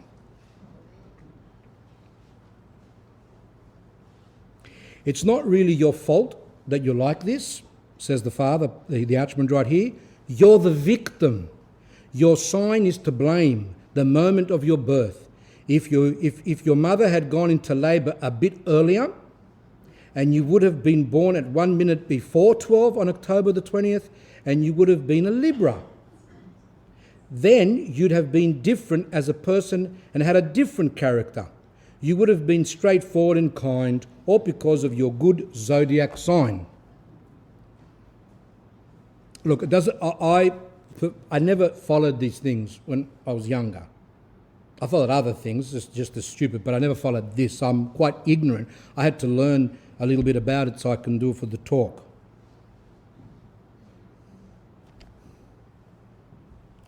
Then I went through and found some descriptions of these star signs, which when I was reading the things, I found them sometimes hilarious. At one stage, I found it so funny I thought I was going to fall off the chair, right? I just couldn't believe the stupidities that people believe. Listen to this one now for Aries, the Ram. Aries people are creative, adaptive and insightful. They can also be strong-willed and spontaneous, sometimes to a fault. Aries people can be driven and are very ambitious, often making them overachievers in anything that they set their mind to tackle. They may be quick to anger, but don't take it personally. It's just their fiery, passionate personality shown through. So it doesn't matter. So anger has been a sin. Don't worry about it because you were born under this star sign. You don't worry about the fact that you've got anger. It's just your personality. See? All against the spiritual struggle of the Orthodox Church. Aries signs have excellent sense of humour and they get along with almost everyone at the party, and in brackets, and they do know how to party. The only problem is I know a lot of people that were born in that period that have got so much social anxiety they don't go anywhere. So what happens to them? Aries can be impatient, but we love them anyway because they are devoted friends, lovers and family members. They are loyal to the end. So if you marry someone who's an Aries, you won't get divorced. But the problem is that a lot of people that are Aries are divorced. So what happened to the loyalty? Something went wrong there. Taurus zodiac signs and meanings. Like the animal, it's all about strength, stamina and will. See, all this is praising. It's very important. Demons praise. See, when you're told that you are the reincarnation, usually you're a reincarnation of some Egyptian pharaoh. I don't know, like, how many people can be reincarnations of the pharaoh, but that's it. I feel superior. It's like, I feel like everyone under me are ants because I have this, I used to be a pharaoh. Not the fact that you got demonic pride and that you look at everyone like you know what. No. Anyway, stubborn by nature, the Taurus will stand his or her ground to the bitter end, sometimes even irrationally so. But that's okay because the Taurus is also a loving, sympathetic and appreciative sign. So they stand their ground. Even if it's irrational, even if they're wrong, they'll still stand their ground. Fantastic person to marry. The Taurus is very understanding, and when we need someone to unburden ourselves, so the Taurus is very... I might have to call Mr. Cisse, because I just saw a light coming from the edge of... Maybe he can interpret it what it is.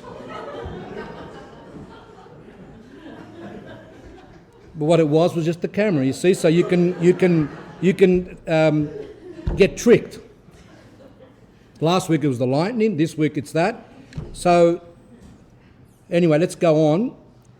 I love this one here. The Taurus is very understanding, and when we need someone to unburden ourselves to, we often share our deepest fears with the Taurians of the zodiac. The problem is, if the person's irrational, what's he going to tell you? So if you say to him, I've got thoughts that I'm going to become a doctor, even though I failed school, and what's the person going to say to you? He goes, no, you'll do it. You'll be able to do it.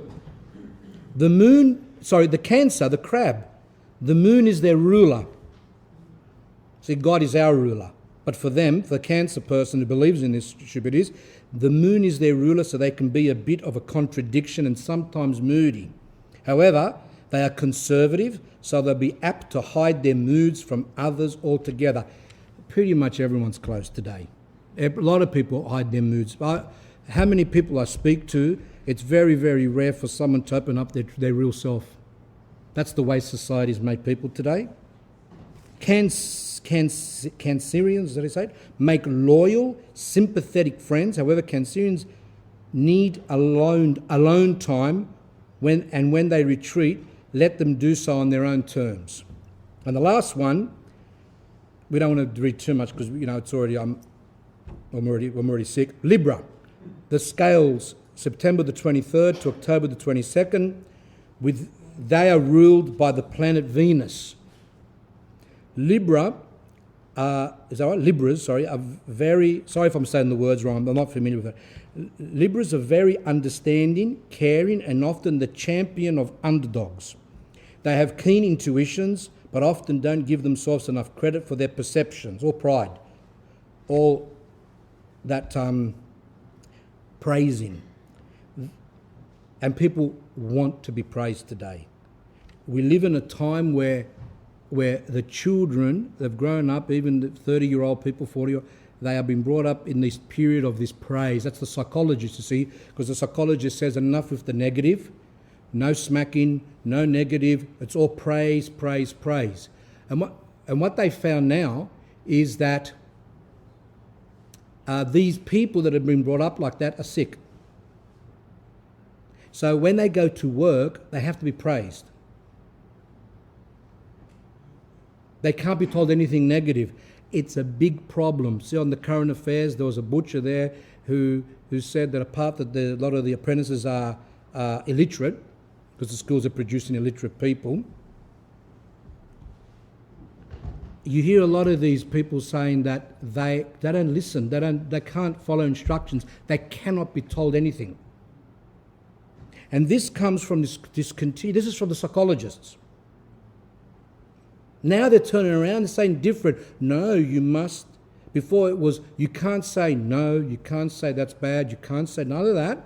And now they turn around and say, oh, you must tell the child that what they're doing is wrong. So it's like years ago. You don't eat too many eggs because it's cholesterol, which I never listened to anyway. And then now they're saying that, now that's good cholesterol.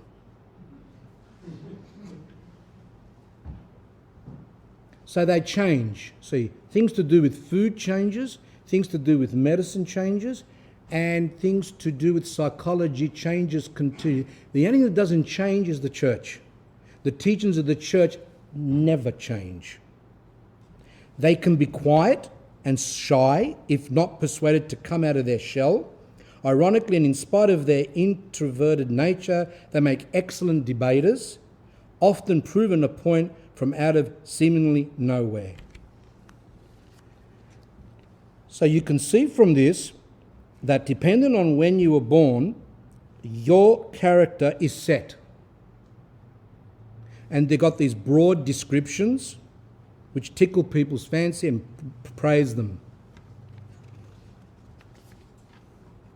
We have something in the gospel about that celestial bodies influence people's behaviour. And it's Matthew 4:24 where it says there, then his fame went throughout all Syria, and they brought to him all sick people who were afflicted with various diseases and torments, and those who were demon-possessed, lunatics, and paralytics, and he healed them.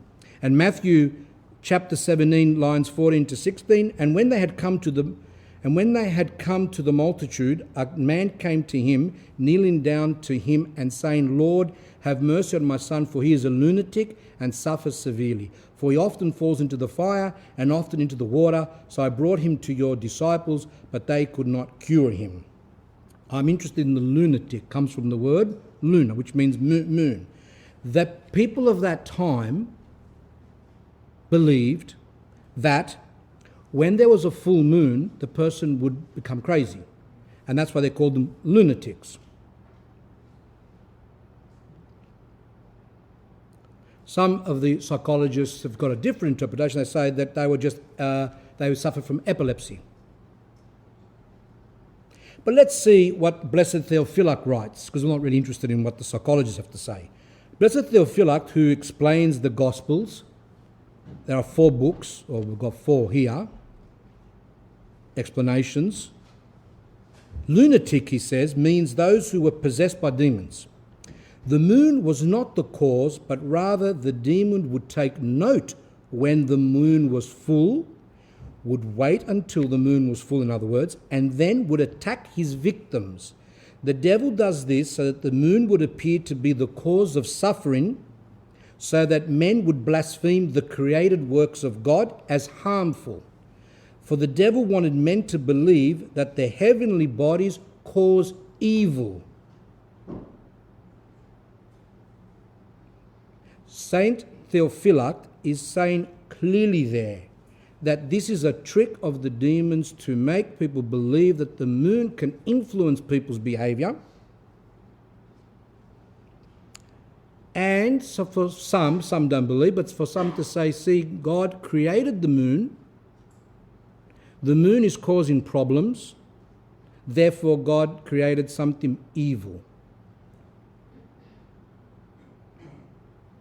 Those who had their relatives who were suffering from this particular problem could blaspheme God and say, what kind of a God is allowing my child or husband or relative to suffer like this? Because they would suffer, they would go into like fits. And as it says here, he would often fall into the fire and often into the water. And could have been killed. If not, some of them might have been killed. So people would say this is from God. Now, we can say, okay, that was centuries ago. We're all developed now because we live in the time of the 21st century. We have the internet, which is the new God. And we have knowledge. We don't believe those things anymore, that the moon is the cause. But I just read the Astrology, which said the moon is the ruling and Venus, etc., etc. But apart from that, to your surprise, a person that was helping me type up these notes, he said to me he's got a cousin who works in a hospital, and she said, the full moon's coming. And that means we're going to have a lot of emergency cases, mental and other things resulting from violence, and that happens during the full moon.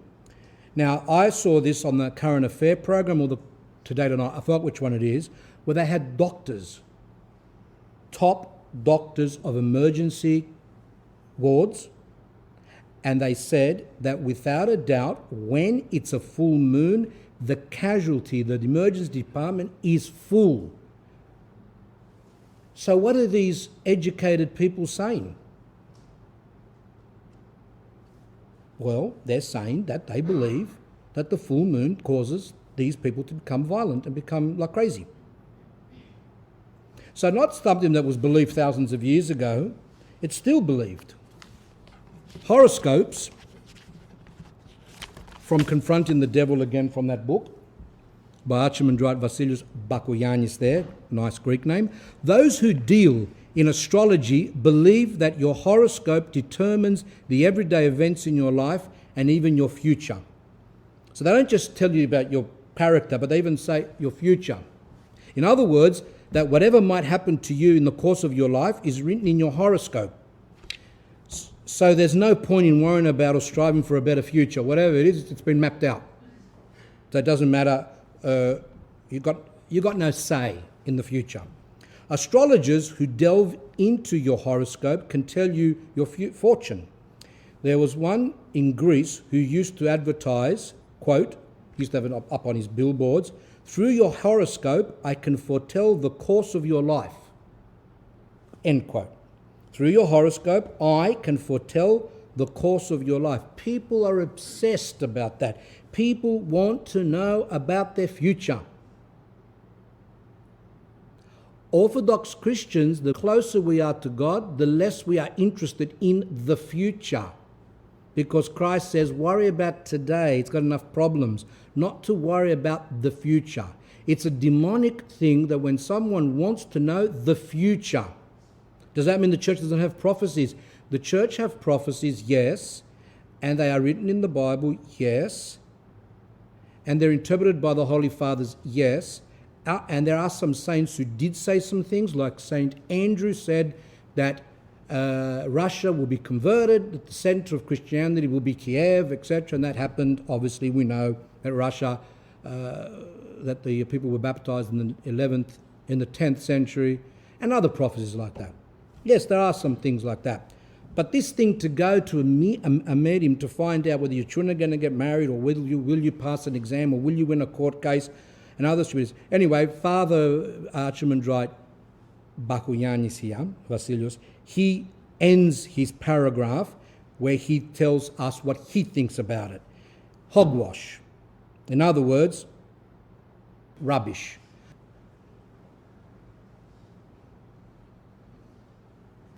Now, be careful. Would you, a logical, reasonable person, entrust your future to a lifeless thing like a horoscope and not to God's providence? If the horoscope brings you something bad, you wouldn't protest and you wouldn't reject it. So if someone hears from their horoscope something bad's going to happen, they don't get upset with the person reading the horoscope. But if God brings you something bad in your life, you grumble and complain. You might even reject God, but not your horoscope. You see here how much faith people have in horoscopes. Examples now. An astrologist at the end of 1987 gave the following fortunes. Mikhail Gorbachev, is that how you say it? What was he, the president of Russia, was he? Of the Soviet Union? Now, this was the prophecy of this medium, this astrologist. In 1988, this is at the end of 1987. In 1988, he will divorce his wife, Raisa, is it? Raisa? It didn't happen. They were still devoted couple when she passed away in 1999. B. Christina Onassis.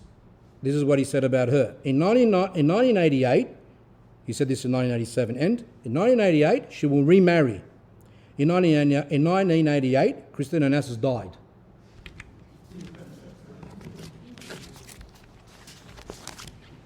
Now, there's another one which I liked. He actually uses Girolamo Cardano, who was 1501 to 1576, 75 years old when he died. That's important. He was a famous mathematician, physician, and an astrologer. We're talking about satanic astrology. There's an astrophysicist who studies the stars, but he doesn't say that because a meteor is going to come past, that someone's going to have a change of behaviour.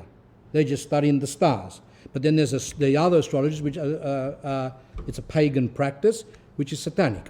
Anyway, this man he was a mathematician, he was a physician, but he was also an astrologer. He cast horoscopes for many important people and then for himself. He predicted that he would die at 75 years old. At 75, the problem was he was very healthy. So it was embarrassing because he predicted that he was going to die at 75. So he solved the problem very, very nicely. He committed suicide to save his reputation.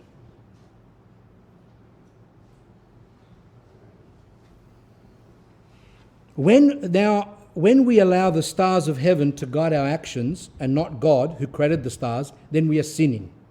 When we run to the newspapers to look up our horoscopes and our futures and do not seek wisdom and learning from the Bible, then we are sinning. And when we do or don't do this and that because astrologers say so and close our ears to God's commandments, then we are sinning. People actually lead their lives according to these things. We are sinning when we pray to our Christian God and at the same time take somewhat seriously the zodiac. We are not Aquarians, Pisceans, if that's right, or Librans, sons and daughters of stars. We are men and women, sons and daughters of God. The church has always preached against astrology. And actually, astrology, they say, began during the time of the Babylonians of over 4,000 years ago. They say, I don't know if it's true, but when they were building that tower and they wanted to go high, it's because they wanted to come closer to the stars so they can study them more, so they can determine their future. In Jeremiah chapter 10, verse 2, it says here, thus says the Lord, do not learn the way of the nations. Nations means the unbelievers, those who weren't Jews. Or be terrified by signs in the heavens, though the nations are terrified by them. For the practices of these people are worthless. So what God is saying here, Jeremiah speaking, he says, do not learn the way of the nations, their satanic ways, their astrologies and all these things. And don't be terrified by signs in the heavens. Don't be, because they lived their life according to these stars. They were scared. For the practices, in other words, the beliefs of these people are false, worthless. Our canon law prohibits people from believing in astrology. There's actually canons in the Rada. And it says there in one of them, it casts out people who make and sell or buy and wear the zodiac signs. It casts them out. What does it mean by that? In other words, the church excommunicates them, cuts them off from the church. That's how serious the church considered them. And they would only be allowed to reconcile with the church if they stopped that practice. St. Augustine considers astrology a religion of fate. In other words, destiny, luck, whatever, which is strongly condemned by the church. He feels that anyone who believes that our loving God would give power to stars in order to direct and govern our lives offends God's justice and love. And St. John Chrysostom sees the belief in stars as foolish, disbelief against God's all-powerfulness and creativity. He also points out, St. John Chrysostom, if we are directed by the stars, then there is no such thing as good or evil because we do what we do under the stars' direction. See, the church teaches there's good and there's evil, and the Christian has to choose and struggle. But if you believe in stars, that doesn't make any sense because it's beyond. That's how the stars have determined it. This means, St. John Chrysostom says, this means that God's commandments, that man shall not sin or that man shall do good, come down to nothing but foolishness. It's a complete rejection of everything. The church fathers bring up the idea of twins. I think actually the pagans, because some of the pagans were against astrology. And saying, I think that the church fathers use the same idea. They ask, why are there so many differences in the lives of twins?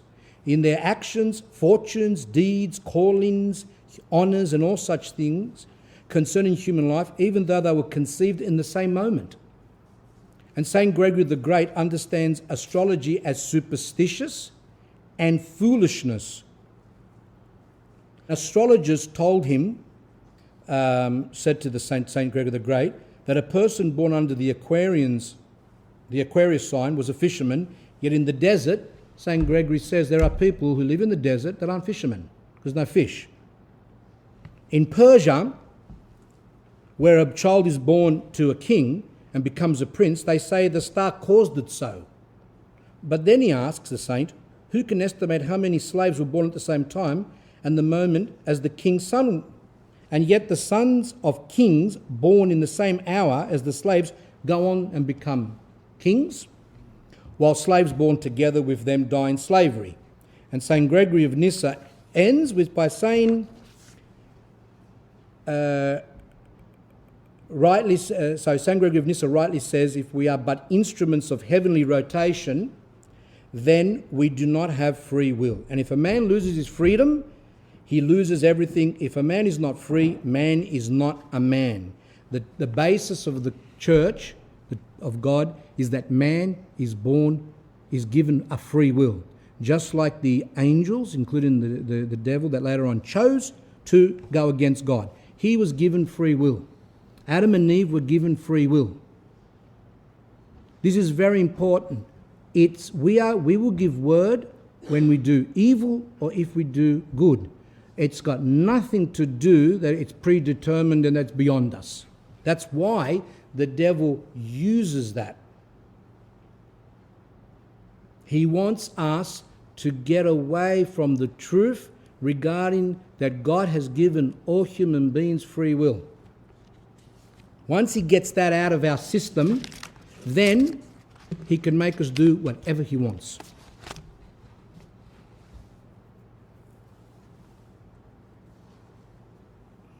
Now I'm going to read an excellent section from St. Nicodemus about these topics. And he quotes a lot from St. John Chrysostom, whose icon we have here in the front.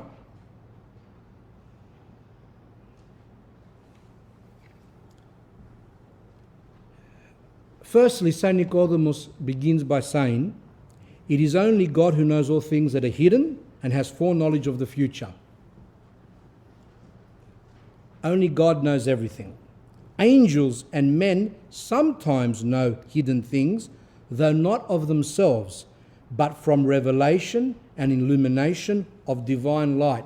In other words, when an angel tells us or gives a truth, it's because God enlightened him to give us that truth. If a saint tells us something that's hidden, it's because God enlightened him or her to do that. Magicians and demons, since they are darkened, do not have illumination from God, consequently cannot know hidden things. Only God knows the future, only God knows the hidden. Angels know them if God permits. I mean, the angels didn't even know that Christ was going to become man until they were told. The angels are not all-knowing. Saints are not all-knowing.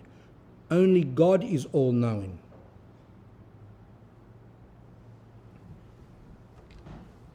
So we read that again. That since the demons are darkened, they do not have illumination from God, and they cannot know hidden things. This is evident from the dream which King Nebuchadnezzar had. It is written in the 2nd chapter of Daniel. Now, first I couldn't even say that word. I had to break it up and learn it. This comes from the book of Daniel. There was a pagan king. It says he had a dream. This is before Christ, in the Old Testament. He had a dream, and when he woke up, he forgot the dream. So he had summoned all his magicians there, sorcerers, astrologers, and ordered them not only to explain the meaning of his dream, but to say what was the dream. Otherwise, he would put them to death. He wanted to know what this dream was and what does it mean. So let's see what it says in the Bible. The king replied to the astrologers, "This is what I have firmly decided. If you do not tell me what my dream was and interpret it, I will have you cut into pieces and your houses turned into piles of rubble. However, if you tell me the dream and explain it, you receive from me gifts and rewards and great honor. So tell me the dream and interpret it for me." So now we have that. Now with these, let's see now if they know how to interpret this dream. Let's see if they can work out what the dream was. Saint Nicodemus continues. The poor magi, in other words, the magi, the sorcerers, were distressed about this, and with all their hearts begged the demons that they worshipped to reveal the dream to them, but in vain. So all these magicians, these astrologers, they begged the demons because that's who they serve. A lot of them could speak to the demons because the demons used to appear to them, and said to them, "Tell us what the dream is. What is the dream? Tell us the interpretation, because we're going to lose our heads." For the dream was so hidden that even the demons could not know it. Thus the king pronounced his decision that the magi be put to death. The king asked Daniel, that I'll read from the Bible, from Daniel. The king asked Daniel, "Are you able to tell me what I saw in my dream and interpreted?" So the king found out about Daniel, who was a Jew, and asked him, "Do you know how to interpret the dream?" Daniel replied, "No wise men, astrologers, magicians, or diviners can explain to the king the mystery he has asked about, but there is a God in heaven who reveals mysteries. He has shown King Nebuchadnezzar, what will happen in days to come." So the prophet Daniel is saying, all your astrologers, all your magicians, all those people, they can't tell you anything. Only God in heaven can tell you. And then Saint Nicodemus continues, it was only when God revealed the dream and its interpretation to the prophet Daniel that they escaped death. So in other words, prophet Daniel didn't know, because the angels and the saints are not all-knowing. So how did he explain it? Because God enlightened him. And why? And how did God enlighten him? Because he was pure. While those who worshipped demons couldn't do it. Now, what is a prophet? Just so that you know, some people believe a prophet as it said in the Old Testament, is someone who knows the future. That's not the definition of a prophet completely. The proper definition of what a prophet was one who was considered a holy person, a teacher, a miracle worker, a healer, a moral authority that would tell people what God's commandments are, an interpreter of God's will, and one who expressed the future, could express the future. So that's the definition of a prophet. A prophet is not just one who just sat there, like the Oracle of Delphi, as we're going to read in a minute, and just would say all these things about the future. No, a prophet is that. Now, if you look at the list of those things, it's very important that were he only to prophesy and say to people what the future is, everyone would love him. But all the prophets were tortured and killed. Why? Because the prophets would tell the people what they were doing was wrong. The prophet would say to them they have to repent, to keep the commandments, that's not right. And if that's not done, then God will punish, etc., etc. That is the truth. And that's what a priest needs to do. A priest is one who is telling the people the law of God and correcting people and helping people to come close to God. That's why priests aren't liked.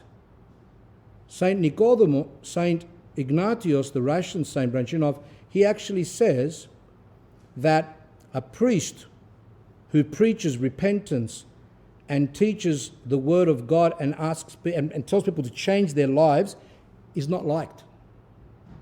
However, if he does miracles or he's supposedly knows the future and all that, people love them. Now, once this priest came from Greece, and he preached, and he also did a miracle. There was a woman in a wheelchair, and he did some prayers over her, and she walked. On purpose, I decided to, because he was doing some talks at a house, so I decided to go to the next place where that was, which was at Earlwood. So I went there, and what did I see? I thought I was at Lourdes. Wheelchairs, people with walking sticks. I'm telling you, it was hundreds and hundreds of people that couldn't fit in the house. So I had to speak at the back of where there's a veranda, and they had a big backyard, like most houses at Earlwood have, and it was full of people. Number one. Number two, he would say things like clairvoyant things to the people. Oh, they loved him. Then I found out that one day he went to get dressed.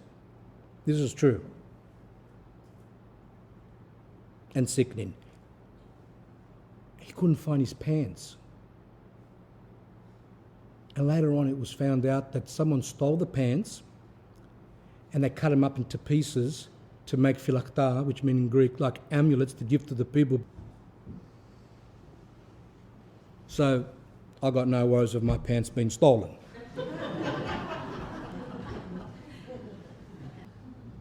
Why? Because a lot of times I'm smacking you down for reasons, and encouraging. No miracles, no clairvoyance, no clairvoyant things. Now we go on, and that's what happened. I told the priest, I said, you shouldn't, you got to tell the people that, what is priesthood and that miracles can occur.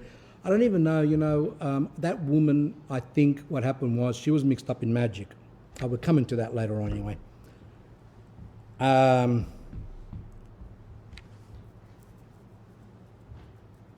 So I'll just summarize.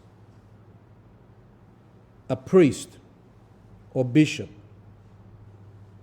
who preaches the word of God and corrects people, warns people, will be hated exactly like our Master was Christ himself. Did you see people, that people came to listen? Which people? Those with good dispositions. But a lot of them didn't like it because they sensed that he was speaking against them to do with their sins. People love darkness. They don't like light. Number 3 we're up to. St. Nicodemus continues now. Demons also do not know what is to become of a man, or what is he to suffer. For man, having been granted free will, if he desires, inclines to the good, but if he does not so desire, he inclines to the bad. Hence, it is unclear which he will end up choosing. This is very important. This is evident from the story of Job, which again is the Old Testament. Now, some of you are not familiar because you don't read the Bible. That's very disappointing. Some of you come to the talks, you don't even come to the service. That's very disappointing. The proper thing is we worship together beforehand, then we come and we learn. St. Kosmas, the Greek saint who went around all of Greece and all the islands to preach to people, whose name I took. What he would do is, before he would preach, he would always do a service. Paraklesis, holy water, an unction, and then once the people were sanctified, and then he would preach. People today, they just come to hear the word, to hear the preaching. What for? Preaching. People who just come to learn knowledge are in danger. Without Orthodox worship, it's satanic. Now, some of you might say, why would you say that? By saying that, a lot of people may not come again. You're actually saying that if people aren't involve themselves in Orthodox worship and they're just reading the Word of God or reading books or things like that, that's demonic. Well, I'm not here for popularity. I'm not here for numbers. When I die, I will give word. And the word that I will give will be, did you teach the people? Or will I be said, no, you didn't teach the people because you're only interested in numbers. You wanted to be popular. You wanted people to like you. I know there's a priest overseas that admitted to me, actually said, I don't say much to people. Why? Because I don't like when they don't like me. So, we need to read the Bible and we need to do, of course, Orthodox worship. I encourage people, there are some people that can't come, I understand that. There are legitimate reasons. But come to the service beforehand. It's important. And go to the liturgy in the morning. This is evident from the story of Job. For the devil could not know Job's end. He strove earnestly to make Job blaspheme against God, and in that way for him to be punished by God. But Job, since he gladly endured his trials and sufferings, was crowned all the more. This is important. Some of you don't know. Job was a righteous person, a very rich person. Someone's making noises. He was very rich, and the devil asked permission from God and said, let me tempt him, because God said to him, have you noticed my servant Job? And the devil answered God and said, yes, but obviously he loves you, and obviously he worships you, because you've given him everything. But take away what he's got, and he'll curse you to your face. And God said to the devil, you have permission, but don't harm him.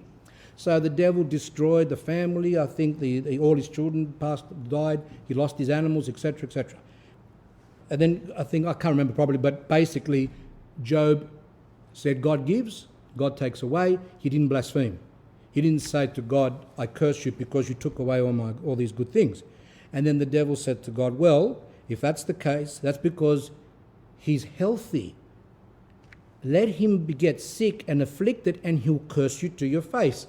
And God said to the devil, yes, you may afflict him, make him sick, yes, you're allowed, but do not kill him. And Job got sick. His wife said to him, Why don't you curse God? Look what's happening to you. And Job did not do that. He took his all that afflictions and still glorified God, thanking God. Now, because of that, Job was crowned all the more, and later on God gave him children again, things like that. The question here is, why would the devil tempt him, knowing that he's going to not blaspheme and he's going to receive more crowns from God?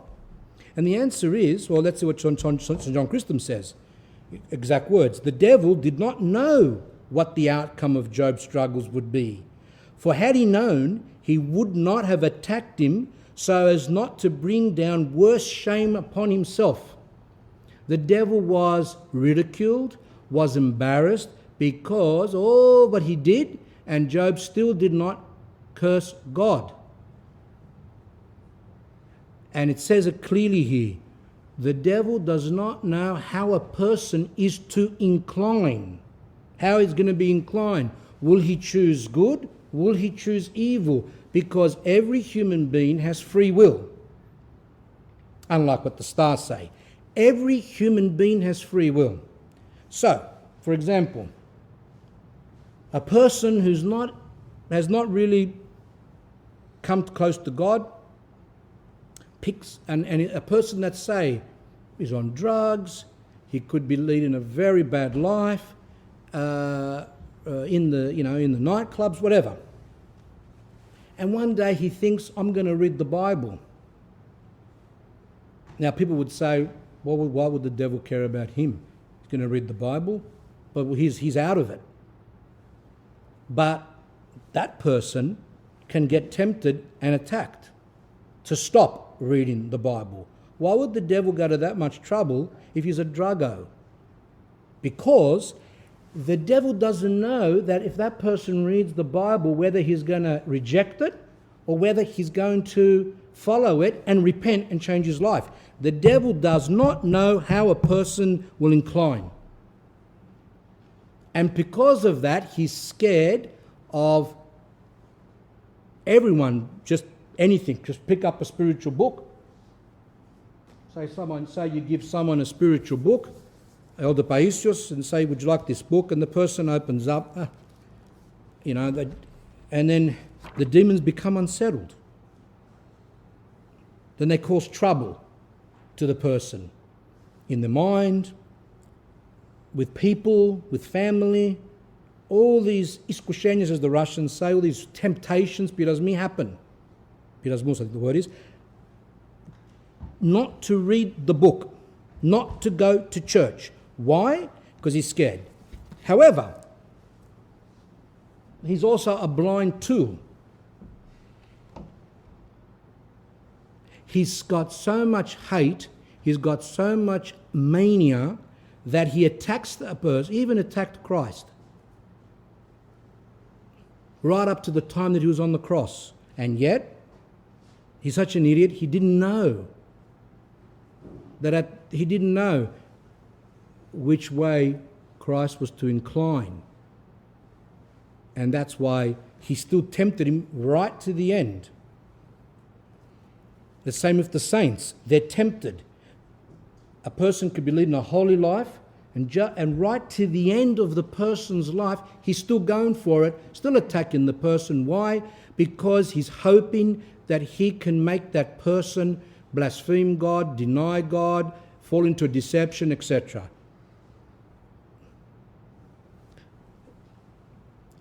St. Nicodemus continues, for this reason God, wishing to show that astrologers and demons do not know the future, reproaches and in some sense ridicules Babylon, which placed its hope in astrologers and demons, saying in the book of Isaiah. We're going to the next section now.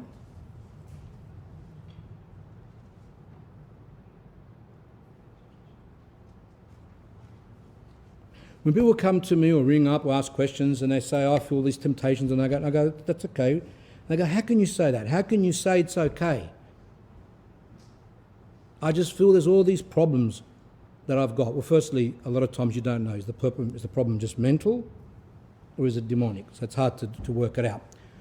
I say to the person, firstly, calm down. But how can I calm down when I'm seeing all these bad dreams, when I'm being this and that, whatever? I said it doesn't matter whether it's whatever.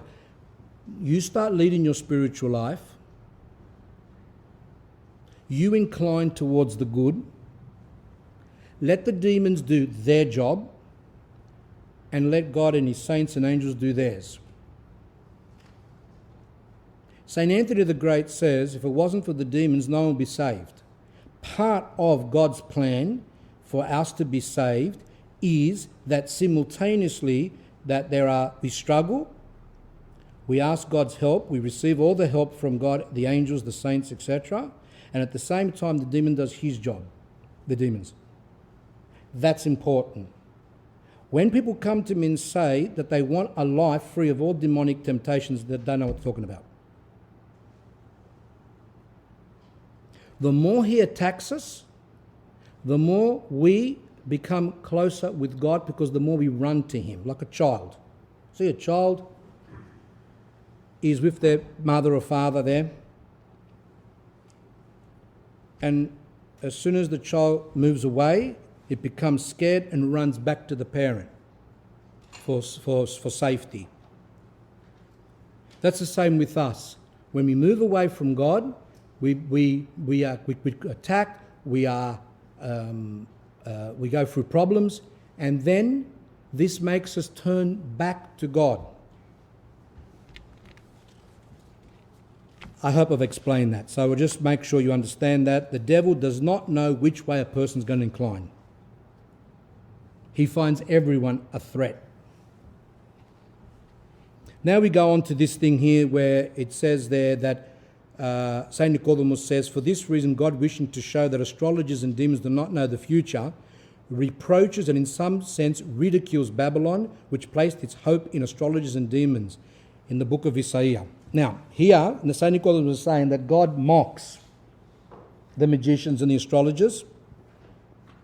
He mocks the Babylonians there who believed in these things. And I will read part of that part in the book, it's Isaiah, chapter 47, line 9 to 13. This is what it says here. But these two things shall come to you in a moment, in one day, the loss of children and widowhood. They shall come upon you in their fullness because of the multitude of your sorceries. God is saying, because you go and believe in these sorceries, then these bad things are going to happen to you.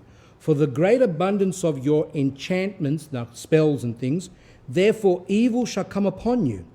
You shall not know from where it arises, and trouble shall fall upon you.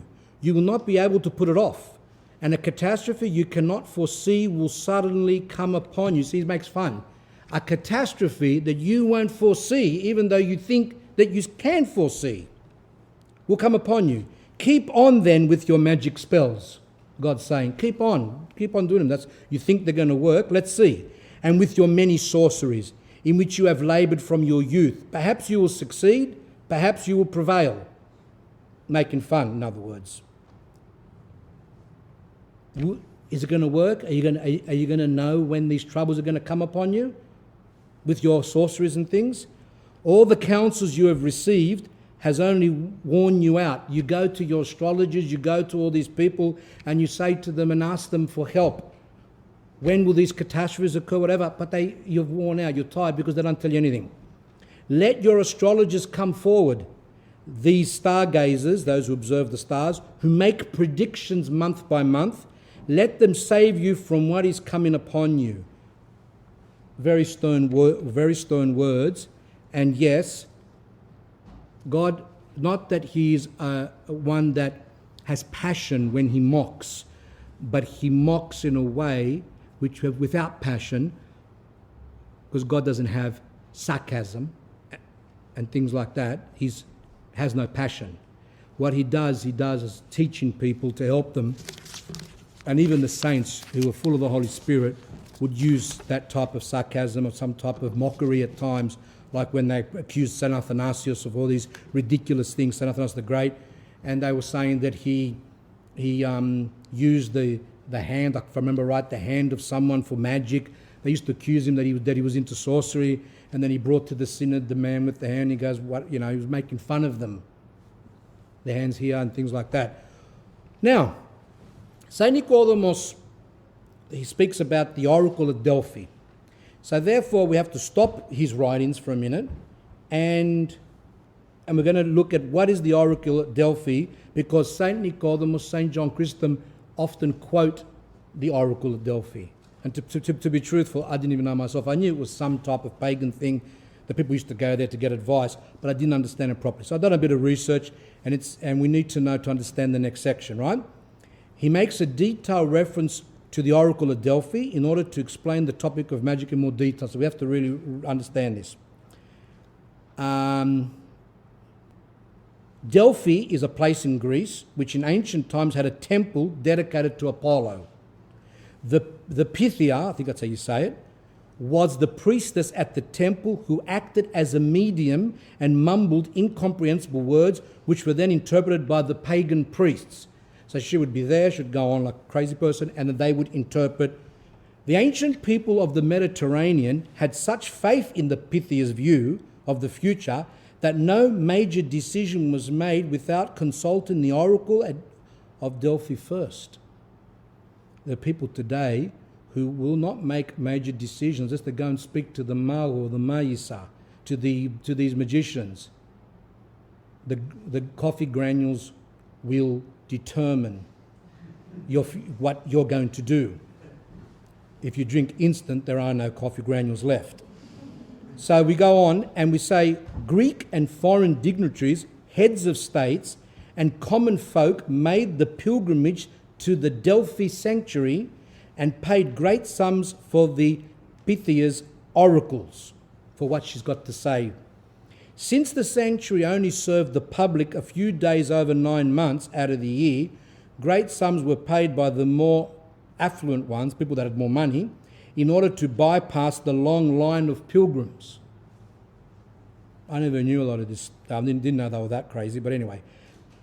So now that we've got an idea of this, let's see what Saint Nicodemus writes. Who does not admit that all Christian men and all Christian women who practice divination and magic drive out the grace of God and the Holy Spirit from their hearts and place therein unclean spirits and demons? So those who practice these things, they lose God's grace. Who would deny that all wizards and witches are separated from Christ and entrusted themselves to demons, and subsequently, through the aid and activity of demons, say and do satanic and bizarre things?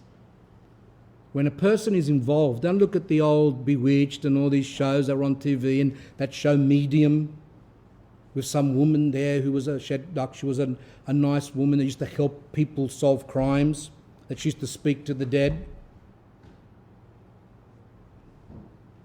She was blonde too, I think. I don't know why. That's why I said as well for a joke. The Greek magicians, they're always bleached blonde too for some reason. I don't know why. And they wear a lot of jewellery and makeup. So when they walk, you think it's Santa's reindeers coming towards you. Do you want to be assured of this? Says Saint Nicodemus. Read chapter 6 of the Acts of the Holy Apostles, and there you will find that maidservant who had the spirit of Python. We're going to come to that later on. Chapter 16 of the Acts of the Apostles talks about a person who used to do that, but that's later. What was the spirit of Python? In the temple of Apollo, the false god of the pagan Greeks, there was a woman called Pythia, whose name is derived from the Greek word pythome, which means to inquire. Since she was asked by those who came seeking oracles and divinations, prophecies, revelations, advice, predictions, people used to go for those things, just in the same way when you go to the people today. Whether you go to Angela the Greek, the stargazer there, or whether you go to a Natasha or some Lubitsin, these magicians, etc., they're all the same. Now, I'm going to explain to you what is, well, no, the saint's going to explain what is a Pythia, and you're going to get sick. This woman, then, when she was about to divine, when she was about to go into a trance and then start to speak, whatever, sat on a 3-legged stool.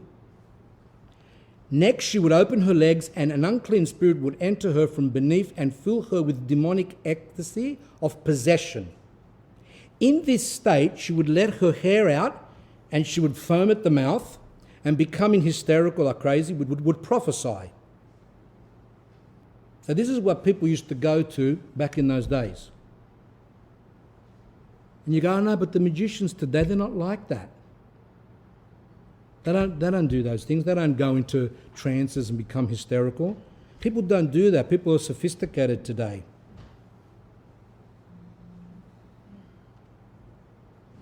When people go to concerts and watch people on there becoming possessed, because they themselves admit that when they perform, they say something comes in them and they're able to do what they do. Whether they're sexual, whether they're going crazy, whether they're foaming at the mouth and they're singing those songs, people are there by the hundreds of thousands listening to them, let out all this rubbish, and people follow them, sing their songs, follow them, follow their advice. They lead their lives according to their songs. Those people are like Pythias. And they are the ones that used to bite chicken heads and others that were doing sexual things there, but they were like possessed people. And people listen to that. So don't think, oh, that was then. That people don't do that now. Millions of people are watching those things on vampires, the people drinking blood, and they love it. The young women, the young girls love the actors. Anyway, let's see how St. John Chrysostom explains it. This Pythoness, then, is said, being a female, to sit at times upon the tripod of Apollo with a leg on each side. And thus the evil spirit, rising from beneath and entering her through her genital organs, fills the woman with madness, and she, with dishevelled hair, begins to rave as one who is like a drunk person, and to foam at the mouth, and thus, ecstatic with frenzy, to speak the words of her delirium. That's the way St. John Chrysostom described the Pythoness. Now, if I said that, they go, why is a priest talking about those things? St. John Chrysostom, when he said these things, these are in his sermons in Constantinople in front of thousands of people. St. John Chrysostom didn't shy away. St. John Chrysostom would talk about sexual matters and whatever he had to speak about to teach people. It seems like today all these things are mentioned in newspapers, periodicals, they're everywhere on billboards, but we're not allowed to speak about it in the church. Why aren't we allowed to speak about it in the church? Because the devil doesn't want people to be educated in the truth. St. Nicodemus writes that the Holy Fathers say that the demons do have foreknowledge of many things, mostly of natural phenomena. Now we're getting a little bit complicated, because before St. Nicodemus said that the demons do not have foreknowledge. Now he says they do have foreknowledge of many things, mostly of natural phenomena. What does that mean? They obtain their knowledge of these things from the principles and laws of nature, just as many human beings do, especially academic scientists and that, who foreknow and predict much things. For example, there's a storm coming, say the meteorologists. Are they mediums? No. From their science, they can tell us what's coming. From the natural laws of what exists. Therefore, demons do have some knowledge of things, but they are mostly of natural phenomena. However, God alone, as the creator of hearts, has precise knowledge of matters of choice and of things that exist in the depths of man's heart. As Solomon says, you alone know every human heart. The devil cannot know. He can maybe work out some things from nature and predict things, just like a scientist can. So however, the devil does not know what's in the person's heart, how the person's going to incline, like I said before. Only God knows the depths of the human heart. The devil can figure out, to some extent, from the movements of the body, what is in the person's soul, mind and heart. So, again, this is important. So we just said that the devil has no foreknowledge, but yet he can work things out from nature. Fair enough. Then he says, only God knows what's in the heart. Now St. Nicodemus is saying that the devil can figure out to some extent from the movements of the body what is in the person's soul. Saint Isidore, the Pelasion, I don't know how to say that, writes, quote, the devil does not know what's in our minds, for this is a property of divine power alone, which alone formed our hearts. He does, however, work out the inclination of the soul from the movements of the body. When you go to these mediums, they watch how you behave. So, for example, they'll throw up some ideas. Yes, your father, mother, they just throw up until they notice that you twitch. So then they understand, okay, this person wants to know about a girlfriend or about someone like that. So they observe movements. We do that. If a person stands in front of you and the person's clenching their fist, you don't have to be a medium to know that you might get your face smashed in, right? So that's not a medium. That's obvious. That could happen.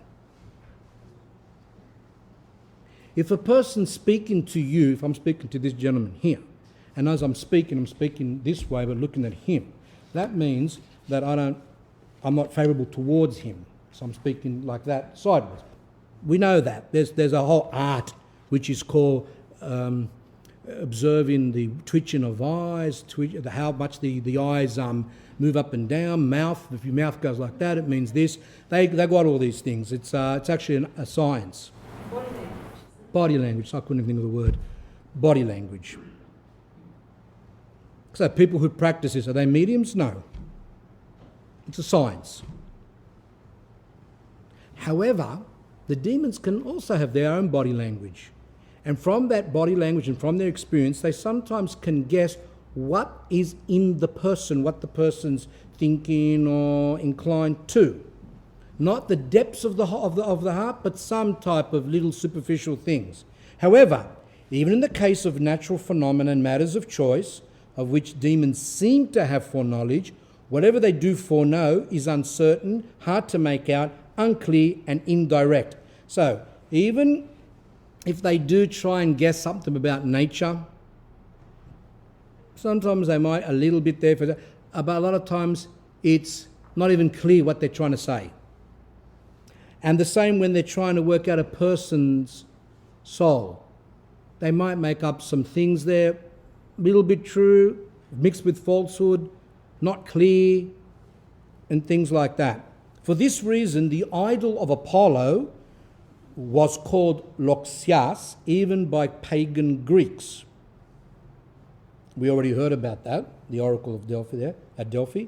Now we can understand that the Greeks used to call him, or whatever that thing they had there, they used to say Loxias, which in Greek means someone who's not direct but vague and ambiguous. Because when they would go to get some information, it was all like, wasn't direct. You have to try and interpret. So this woman would go like a possessed person, she was possessed.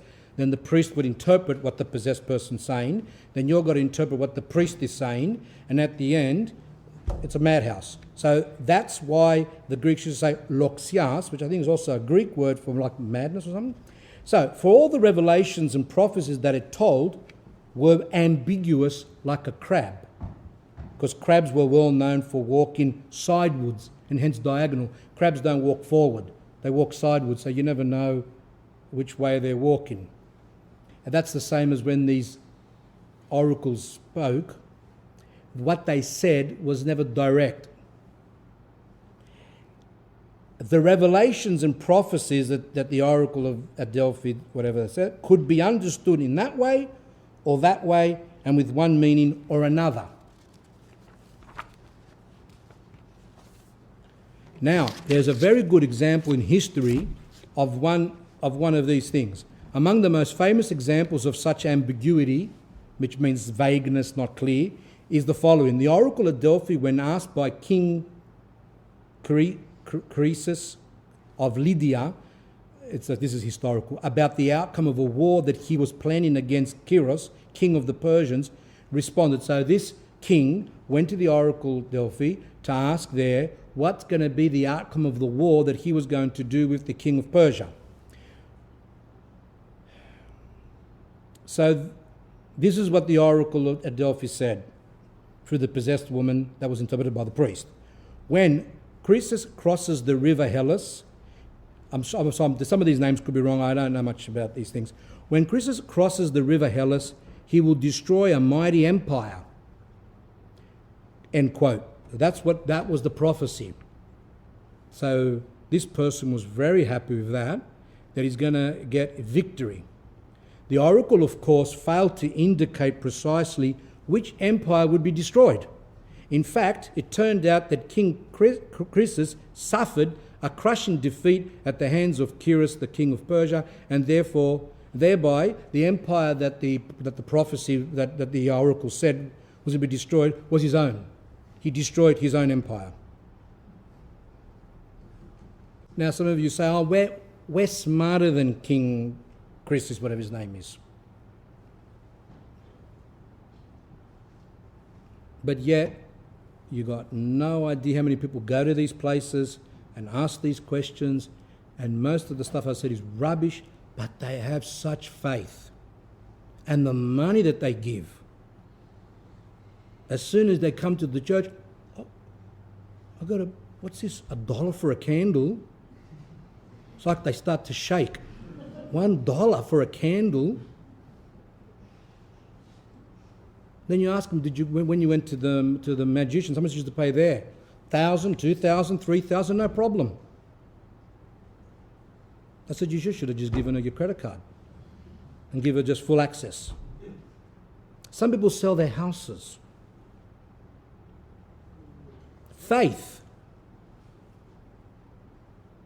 So, it goes without saying that demons in most cases know the truth. However, they are reluctant to admit it voluntarily and do so only out of great necessity. For since they are by nature dishonest and deceitful, it follows that they always love falsehood and hate truth, as the Lord says. Now, again, this can sound confusing. St. Nicodemus is saying that the demons at times do know the truth. But because they are liars, because they hate the truth, because they are dishonest, they don't even want to tell the truth, even when they know the truth.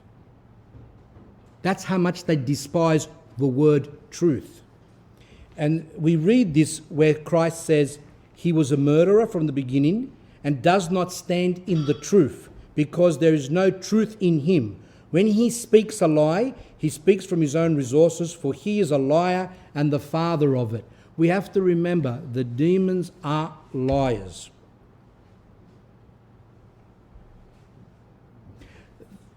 But I want to say something here. I just thought of it as I was preparing these notes. The demons do say the truth of certain things, and they say it and they with such passion. They do reveal the truth of something. They reveal this, that they hate God, they hate his creation, they hate obviously man, they hate the church, they hate the priests, they hate the saints, they want everyone to go to hell. They reveal people's sins that they've done. So there are some truths that they say. The possessed people express this. So, let those Christians now come forward who go to diviners, in other words, that go to clairvoyants, psychics, mediums. Is this ready now? Okay. What we'll have is a couple of minute break for that, and we will return in a few minutes, those who want to stay. Those who don't want to stay, don't forget there's some pamphlets here, and I'm also giving out at the end an akathist to Martavaris for those who have fallen asleep outside the Orthodox Church. So that's going to be given out. If you're leaving now, come and get one. I'll give it to you now. 1 more hour and we're finished.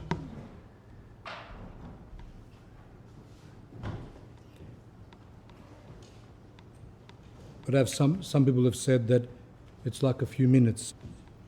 St. Nicodemus continues on when he writes, so let those Christians now come forward who go to diviners, in other words, clairvoyants, psychics, mediums, fortune tellers, all those things, seeking to learn what will happen to them to locate treasure or other items that they have lost or to find a solution to a dream. How long will you believe in Christ and also in diviners and demons? As I said earlier on, St. Nicodemus wrote this a few hundred years ago. Even in the times of the Jews, same thing was happening. People who believed in the true God, but at the same time practiced these things. Today, it's the same problem. People who go to church and at the same time visit these places. If you believe in Christ, that he alone as the God that he is, knows all things hidden and all things to come, and reveals these to others, as we have said, why do you not run to Christ, asking him to reveal those things that you seek, but run instead to diviners and demons? I like the way that St. Nicodemus, when he says about the diviners, meaning all those clairvoyants, he says he calls them and the demons. He puts them two together. Because when you go to them, as we've said before, you're really going to the demons. If, on the other hand, you believe in diviners and demons, that they have knowledge of hidden things and know the truth, why do you call yourselves Christians and worship Christ for nothing? I think that's very well said. Plain, blunt, truthful, soul-saving. Not, as some people say, oh, that's offensive. What's offensive is when these things aren't said. When we see 90% or more of Orthodox Christians, a lot of them, who are visiting these places or read astrology or read books on interpretation of dreams or practice some other demonic type of occult practice, and nothing is being said, that is what's offensive.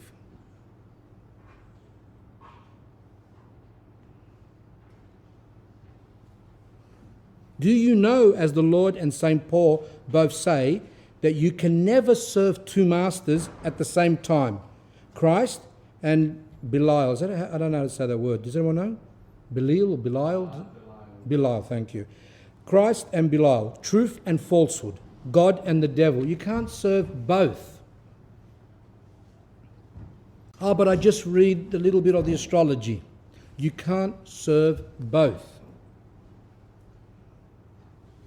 But I saw a dream last night and I just think that maybe this is going to happen. You can't serve both.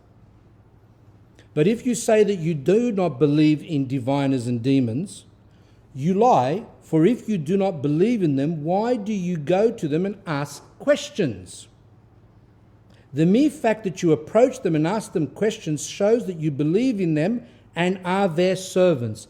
And then he quotes St. John Chrysostom, quote, for what reason do you run to them? Why do you ask them questions? As soon as you approach them and question them, you make yourselves their slaves, for you inquire of them as one who believes. Now, some of you might say, oh, well, what happens if someone just goes out of curiosity? Some people might go for a bit of a stir, make fun, just to see if they know anything, and that's not the same. And St. Nicodemus and St. John Chrysostom say it clearly, that as soon as you go to those places, you become their slave.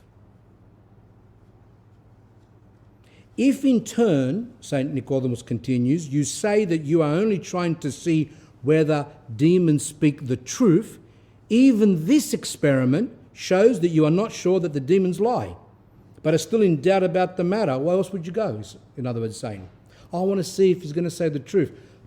But Christians say the following: they say no truth. That's how an Orthodox Christian has to believe. Everything they say is lies. We don't say, oh, I want to check just to see what they know. As soon as we do that, we are worshipping the devil. We are denying our baptismal vows. St. John Chrysostom confirms, even to test whether a demon is speaking the truth is not the characteristic of one who's convinced that the devil lies, but of one who's still in doubt. Oh, I want to just check it out to see what they know. So even if you go as a joke or to tease them or out of curiosity or to catch them out or whatever, even if you're going to say, oh, I'm going to prove that they don't say the truth, even that is dangerous and it's still wrong, because if they do say a truth, they've got you. St. Nicodemus continues, stop. Who are these who are now appear? I love the way he writes. So he says, stop. Who are these who now appear? I see many men sent by the king of Samaria, who since he had fallen through the window of a chamber high up in his palace and was sick, sent men to inquire of the prophetess who was at Ekron, whether he would recover from the sickness. Now, again, New Old Testament, the king of Samaria there, that he fell from a high window in his palace and he was very sick. So he sent some men and said, go to the prophetess who was at Ekron, whatever that is, whether he would recover from his sickness. I behold, says St. Nicodemus, the prophet Elias, who at God's command descends from the mountain and meets these men sent by the king. So God enlightened prophet Elias and said, come down from the mountain, wherever he was, go to these men who have been sent by the king to the magician, to the prophetess. And what does he say to them? Since the king has despised the true God, as though there were no God in Israel for him to ask, has sent men to inquire of the false prophetess. For this reason, God has decided that he would not rise from his bed, but should die an evil death thereon. So, God enlightens the prophet Elias to go to those men and say to them the following, that God says to you, God gives the following message to you to go back to the king. That because the king despised the true God, and as if there was no God to go and ask for help, but instead runs to these false prophetess, for this reason God has decided that he would not rise from the bed, but should die an evil death thereon.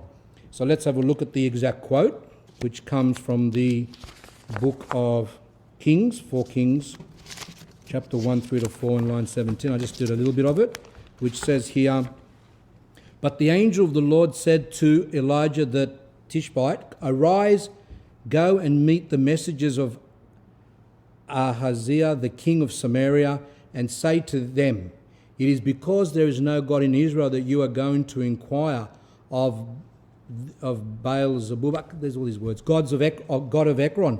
This is not true, says the Lord. And you shall not come down from the bed to which you have gone up, but you shall surely die. So he died according to the word of the Lord, which Elijah spoke. Why? Because all he did was he sent some men and said, you'll go to the Mayusa there, down to the medium, and go and ask her, am I going to get better? That's all he did. And yet, and that was the punishment pronounced on him by God through the prophet Elijah. So Nicodemus continues, and he says, like Greek, like a word, like saying, like in a frustration, where is there now another prophet Elias to see how Christians send people to diviners to ask whether they'll recover from their illness, and say to them, quote, O Christians, since you despise Christ and his saints and go to diviners, thus says the Lord, you will not get up from your sickness, and since you summon witches to your houses to cast spells over you, you will die an evil and painful death, since you go to demons and sorcerers in search of help, so that you might be victorious at court and win your case. Thus says the Lord, you will be defeated and will lose your case, since you inquire of demons in order to find out what is going to happen to you. Thus says the Lord, you will suffer many catastrophes, many misfortunes, and many dangers, to the point that you are annihilated and destroyed, because you rejected God, who has full knowledge of the future, and you sought refuge in demons, who are darkened and have no foreknowledge of the future. That's what St. Nicodemus is writing. We need another prophet Elijah, he says, to come and give that same warning what he gave to the other person, and that same what God's words are. And is not true that people rush and bring magicians and these mediums to the houses or go to them? Now, as I said before, some of you might say, no, I'm Orthodox, I'm not going to do that. But as I said last couple of talks, some of you weren't here, when the going gets rough, you can be tempted. If your child's dying, or your wife has got cancer, say, and the doctors can't do nothing, and someone comes along and says, there's someone that's down the street or somewhere out that she's helped people. That she's helped people. She can heal.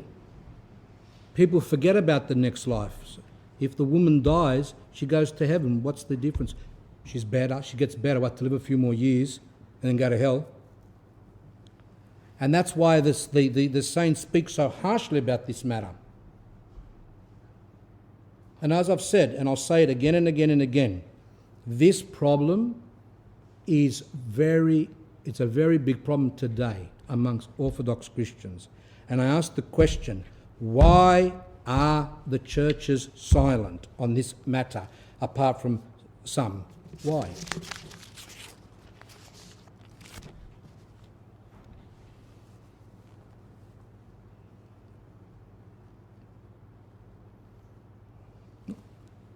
See, the priest has a mouth. The mouth has to speak, warn people, help people for the salvation of souls. If a priest understands what is the salvation of the soul, if the priest is struggling for his own salvation, then he knows that he has to also help others to be saved. If the priest is not warning people, educating people, helping people to understand this, then there's something wrong. And what's wrong is that there's something on their mouth which shuts their mouth. This something is black and doesn't allow them to speak. Because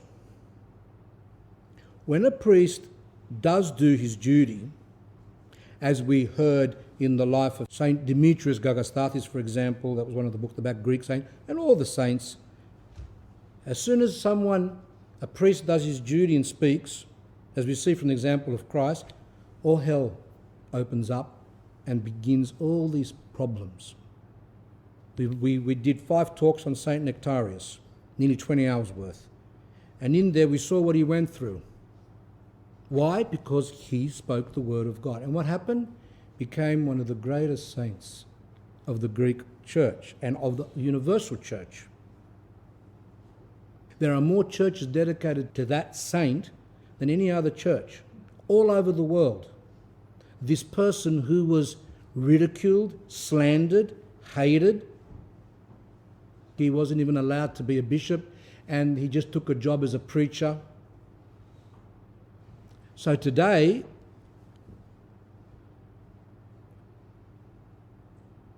priests who do warn people could lose their parishes.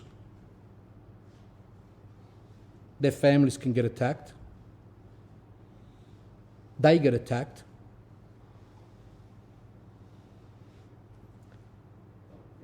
That is why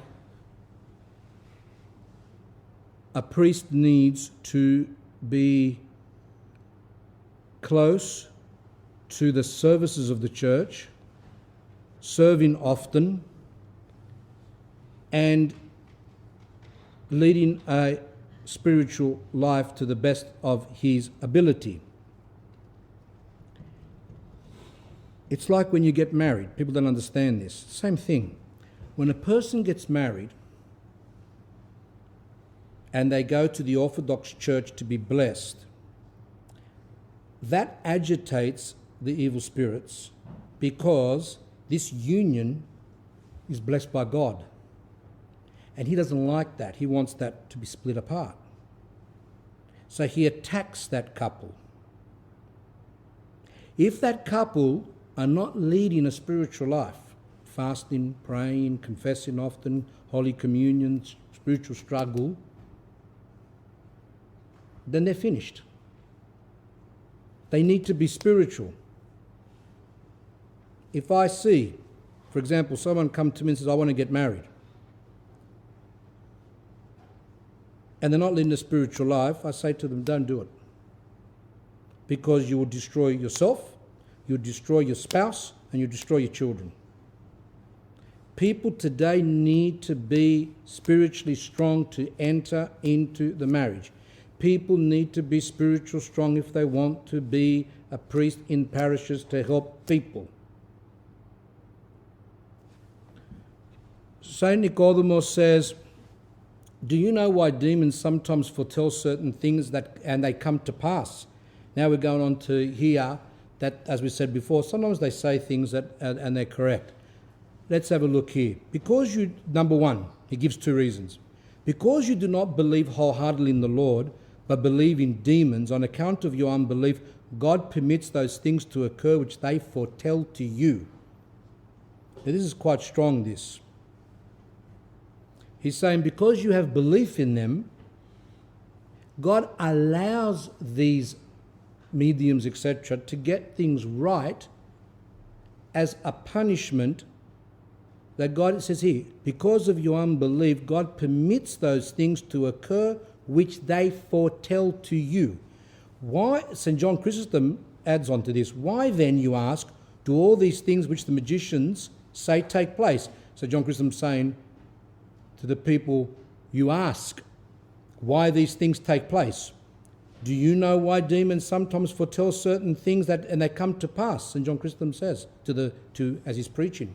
Because you do not believe wholeheartedly, in other words, without doubt, in the Lord, but believe in demons. On account of your unbelief, God permits those things to occur which they foretell to you. It is because you believe it if it does happen. In other words, not that the demons know the future, but they'll say they're rubbish, and then God will allow some of those things to occur because the person, to make the person fall into deception because they chose to go to them. That's very harsh. And let's have a look. The second reason that the demons can foretell certain things, apart from, we said, the natural phenomena and also studying the person a bit, things like that, because you are slaves to the devil, loving his diabolical works and passions, and he has you, for this reason, under his control. Whatever he wishes to foretell to you, he does through deeds. This is, I had to read this about 50 times to understand it. Whatever he wishes to foretell to you, he does through deeds. And St. John Chrysostom explains and says, and if of course it takes place, then he has taken you captive and is master of your life. He then arranges your life as he desires it.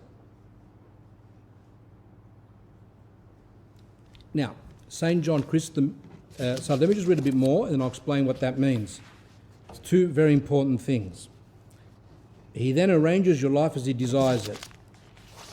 St. Nicodemus continues, just as a thief when he enslaves a man, if he tells him that he's going to live or to die, brings it about. For if that thief wants to spare his life or to kill him, he can do either, according to St. John Chrysostom. Now, St. John Chrysostom uses an example which I think will help people understand.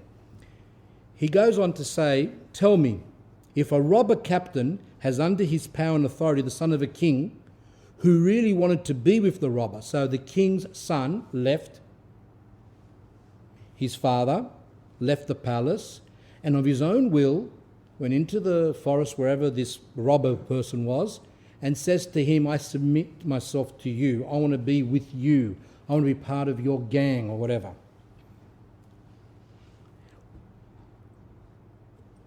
Will the robber be able to say to him whether he dies or lives? He certainly will, but what of it? Not because he foreknows the future, but because he has the power both to destroy the son and to save him, since the son willfully made the robber his master. In other words, the robber has in his power that man's future. He can kill him or he can let him live. And what St. John Chrysostom is saying, does that mean he knows the future? No, he has control of the future. Unfortunately, most people of the world have already surrendered themselves to the devil. So that example of the palace is like we as Orthodox Christians live in God within the church. We leave the king, meaning God, and we join ourselves to the demons. We want to be with them. We want to become their slaves. Then they can control our future. Just like this robber could control, okay, I predict the future, you're going to die. I predict the future, you're going to live. But he's not predicting the future, he is determining the future. For example, when we allow ourselves to become like this, when we're not leading a spiritual life, the devil arranges things. For example, he can arrange for us to meet someone. He can arrange for you to think about someone, all of a sudden they ring on the door or they ring the phone. You can go to a medium and the medium can say to you, you're going to go on a trip. Because that person went to the magician and they become slaves of the devil, then the devil can make that person go on a trip. Then the person goes, oh, she was right, I went on a trip. But not that he foresaw that, he worked it out for you to go on your trip. Or you might say you're going to lose some money.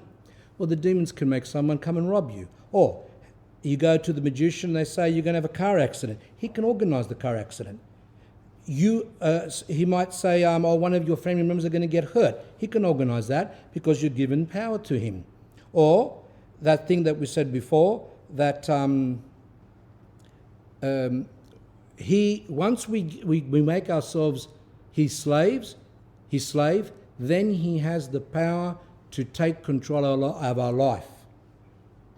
Hence, St. Nicodemus continues, demons have no power either to predict or do anything to a Christian who has firm faith in the Lord and keeps his commandments. And this too, St. John Chrysostom himself says, this is a very nice part, St. John Chrysostom boldly says, if they, meaning the magicians, have ability to predict the future, bring them to me, a believer. I do not say this to boast of myself, since it is not a matter of boasting when one wants to get rid of these fakers and deceivers. I also am full of sins, says St. John Chrysostom, but with respect to these matters, I will not be humble-minded. In other words, I'm not going to keep my mouth shut. I'm going to speak boldly. By the grace of God, I mock them all. Bring me this magician. If he has any ability to predict the future, let him tell me what will happen to me tomorrow.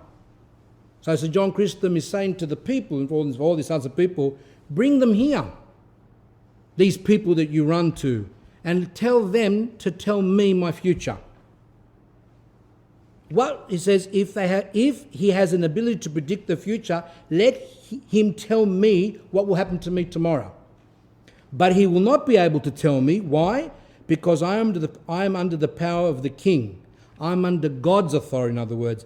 And the magician does not have my submission and loyalty.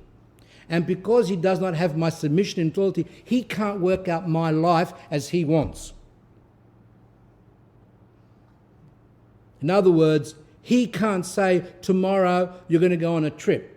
Because he can't make St. John Chrysostom go on a trip, because St. John Chrysostom is under God's authority, and that demons don't have power to make that person go on a trip, or to have an accident, or to meet someone. Those things don't happen to Christians. I always know when someone's not leading a proper spiritual life, when they talk about this, I was there and then suddenly this person came and he said this, and another person, I was thinking about that, another person said to me the other day, goes, he was a bit hopeless about his job in the future, and he said that he prayed. He prayed and suddenly someone came where he was somewhere, someone that he knew, came to him and said, you know what, I've got certain, like a certain job that you might be interested in. And when this person told me this, and I said, I don't know why, but how come every time you pray, everything happens to you? I don't understand that. And it makes me sick. It's not right. And it's people who are not leading spiritual lives. Like that person rarely would even read a Bible. The person lies continually. The person does not struggle. The person rarely prays. But all of a sudden, this person that never hardly prays, doesn't do anything, all of a sudden he does a little prayer and bang, Mary Poppins is there. There, all of a sudden there she is with her umbrella. Why? Because that person is under the authority, to some extent, of the demons, because they're not leading a spiritual life.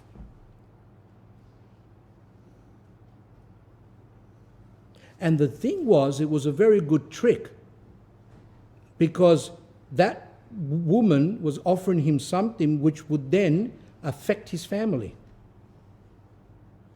and put pressure on the family and the wife, etc., etc. It was all these bad things. I said, that's not right. Spiritual people don't have these coincidences or these things that happen to them. Falling trees and other things. That's people who are far away from God.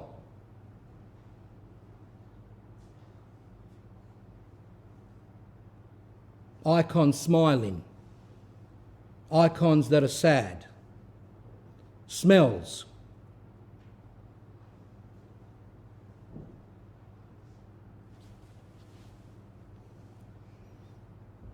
So please don't come up to him and say that, I was there and I was thinking and I was praying, and then suddenly so-and-so rang me up and had the answer to my problem. Those things are not for Orthodox Christians.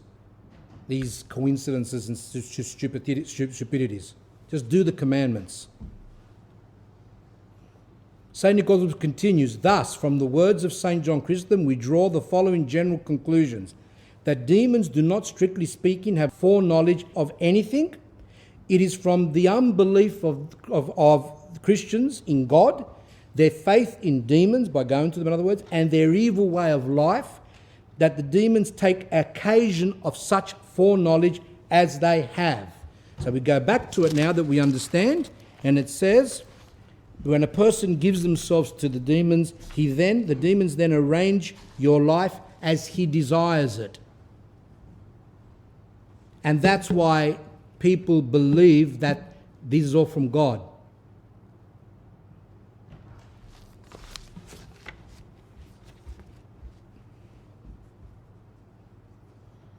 St. John Chrysostom says, when a person becomes used to believing in sorcery, it is of great help to those fakers and deceivers. This is due to the fact that nobody pays attention to the failures, which is true, but what everybody notices are the successes. So these mediums on television, they just get so many things wrong. Most of the stuff they say is wrong.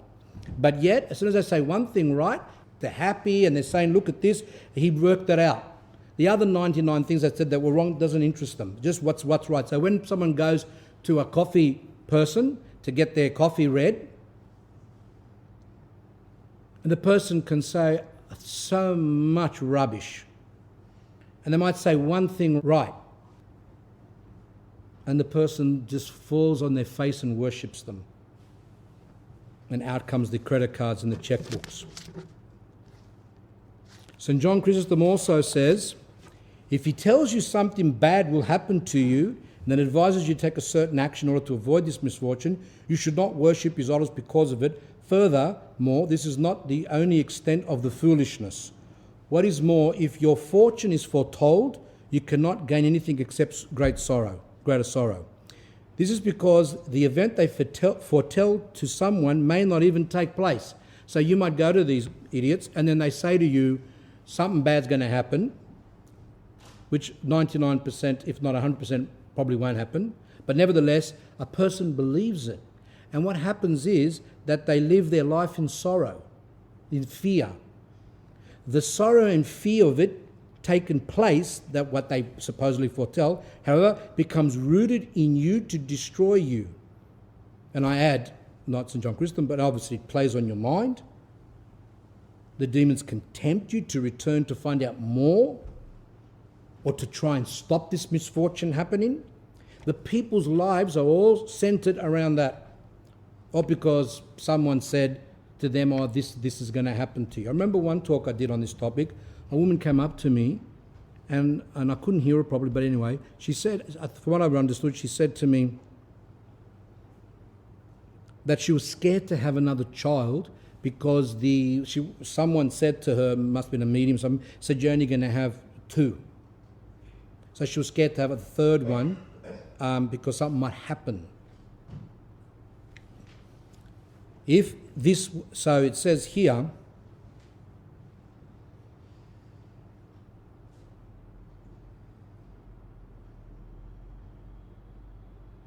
if this were beneficial to us, then God would not be cruel to us. He's trying to say here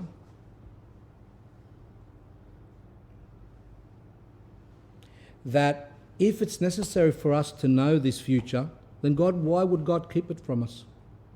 But the fact he doesn't want us to know these future things is because that's beneficial for our soul. But people run to find out these things. We don't need to know our future. So let me say it again, as St. John Chrysostom says, if it was beneficial for you to know, then God would not be cruel not to let you know. St. Nicodemus writes, for this reason, therefore, my brother Christians, have firm faith in the Lord. Do not give any credibility to the foreknowledge of demons. In other words, don't trust them. Do not run to them and to reveal to you treasures or other items which you have lost, or, in other words, to reveal to you the future, whatever. St. Nicodemus now gives us 3 important points of why Christians should not listen to magicians and the demons. Number 1. This is interesting as well. Because many seeking treasures from demons through sorcerers have in some cases lost their minds and become insane. In other cases have lost their very lives. And then he quotes an example from a life of a preacher, Procopius of Peloponnese in the late 18th century, a gifted preacher, well known for his knowledge, that he gave an example during his preaching of a person who went to these magicians and all that to seek out some hidden treasure in his father's house.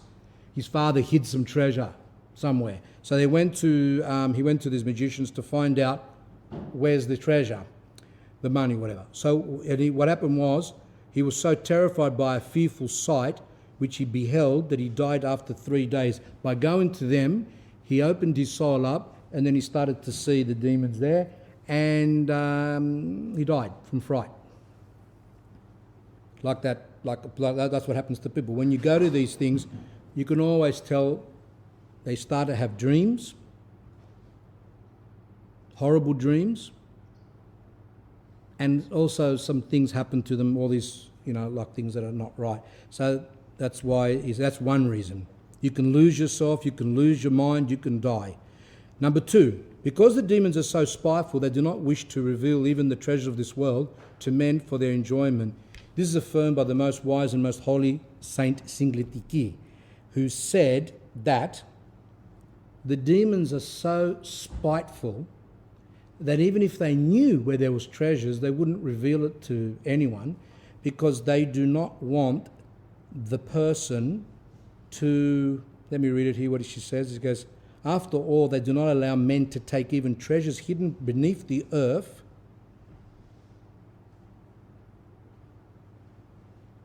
Yeah, they don't allow people to find treasures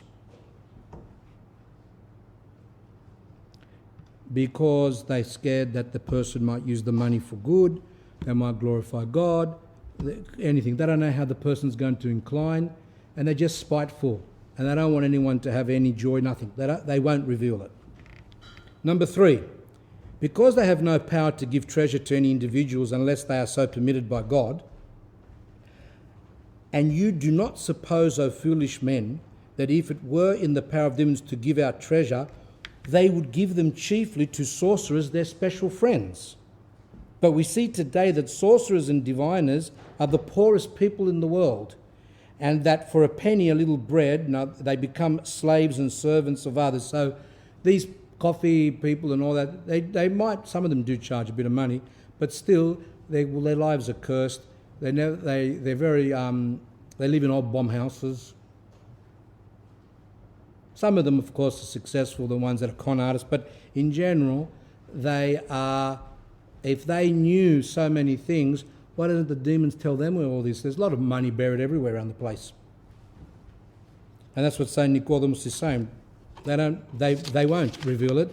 Either they don't know. If treasures were in the hands of demons, how have they allowed so many kings with their armies and other men at various times to take the gold and silver under which they were worshipped as gods, and so many treasures that were concealed in their altars, especially in the very richly endowed temple of Apollo in Delphi? So St. Nicodemus was saying there that there's a lot of gold, because people would bring a lot of money to these temples and gold, things like that, and yet those temples many times were robbed of their gold and silver. And then St. Nicodemus is saying, well, if they know, why didn't they forewarn the priests there, the pagan priests, that people were going to come and steal their gold and silver? Hence the St. John Chrysostom says, quote, if indeed they know anything, they should rather speak of their own concerns, how numerous offerings to their idols have been stolen, how so much of their gold has been melted. Why have they not forewarned their pagan priests? Hence they know nothing. Even for the sake of money, they were not able to tell their pagan priests when their idolatrous temples were being burned, and many were perishing with them. Because when they would get attacked, they would kill those at the temple, the priests, etc. Why do they not provide for their own security? These demons, why don't they provide for their own security of their own temples there, where people worship? So Nicodemus writes, treasures, brothers and sisters, both gold and silver, are in the hand of God, and he gives them to whom he will, as is written from the Old Testament, the silver is mine and the gold is mine, says the Lord of hosts. Therefore, you should practice your trades in a godly manner, and in the work of your hands you will find treasure, both gold and silver. Don't go seeking where there's money. Don't go and work out when the next lottery ticket's going to, how much, to get the thing, and go to these magicians and say to them, what's the number? As if they're going to tell you. If they knew the number, they'll do it themselves. Do you ever see any of them winning lottery tickets? No. So, he says here, if you want to become rich, then go work and make money in a godly way. If it's beneficial to your soul, God also gives you treasure and makes you rich without you seeking it, since he commands you not to seek such things, but to seek first his kingdom.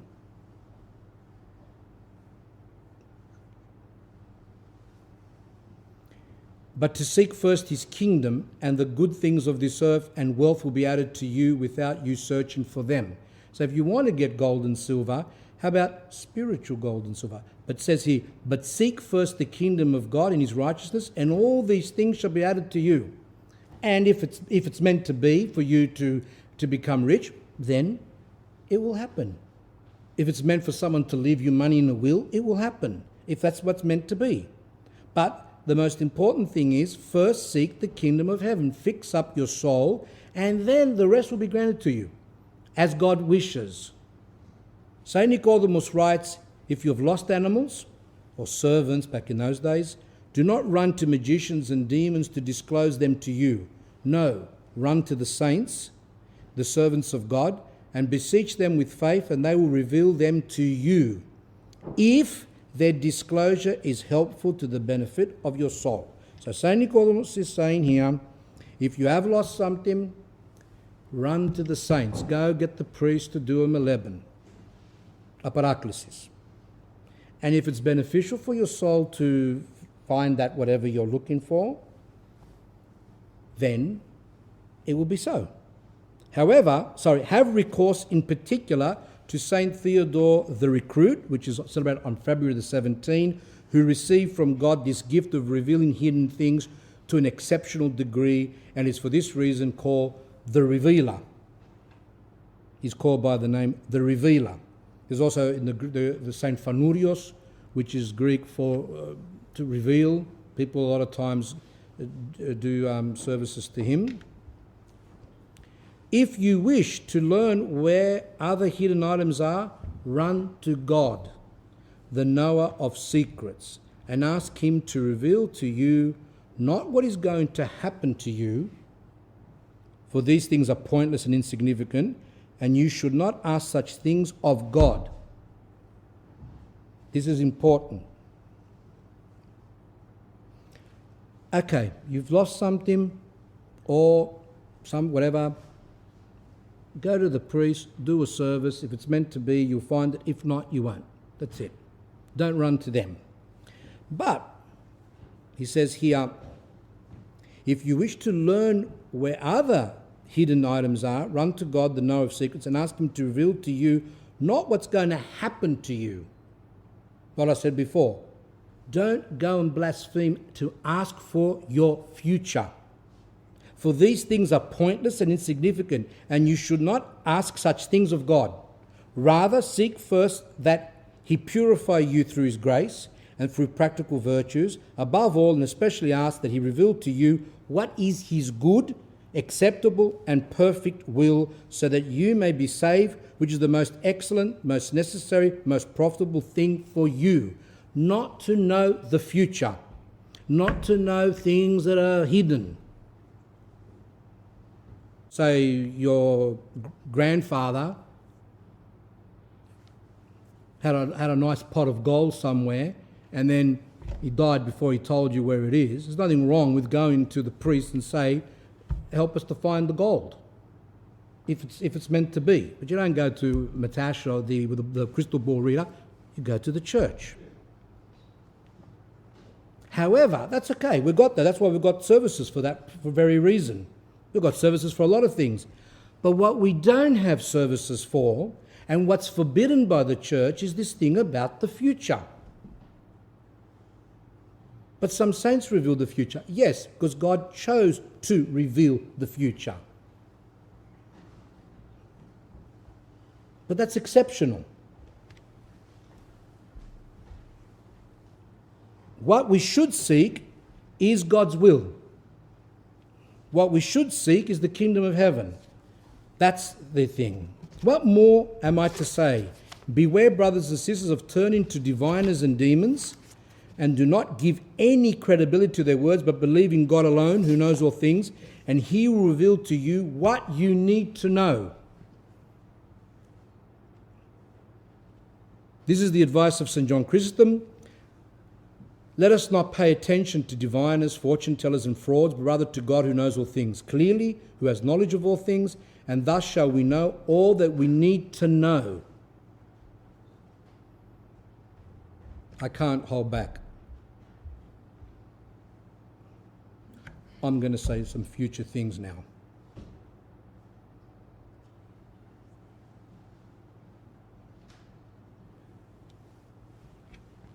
Firstly, we're all going to die. Secondly, we're all going to be judged. Thirdly, there's a heaven and there's a hell. There's eternal life, as we know. There's the last judgment. That's the future. So we have some points of the future there.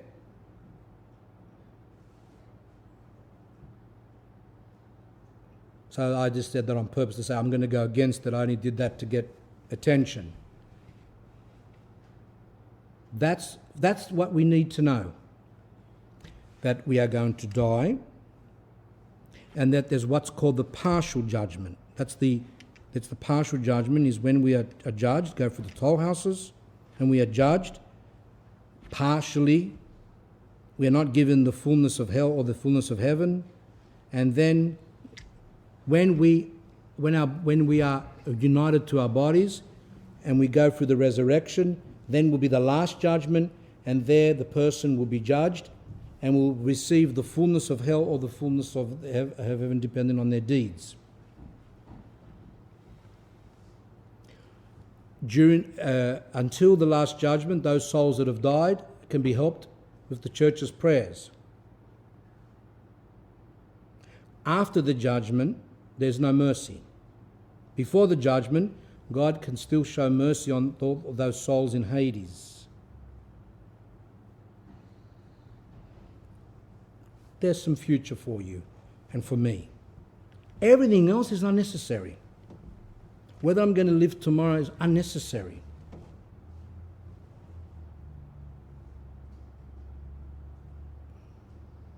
Whether you're going to have 3 children or 4 children or 5 is unnecessary.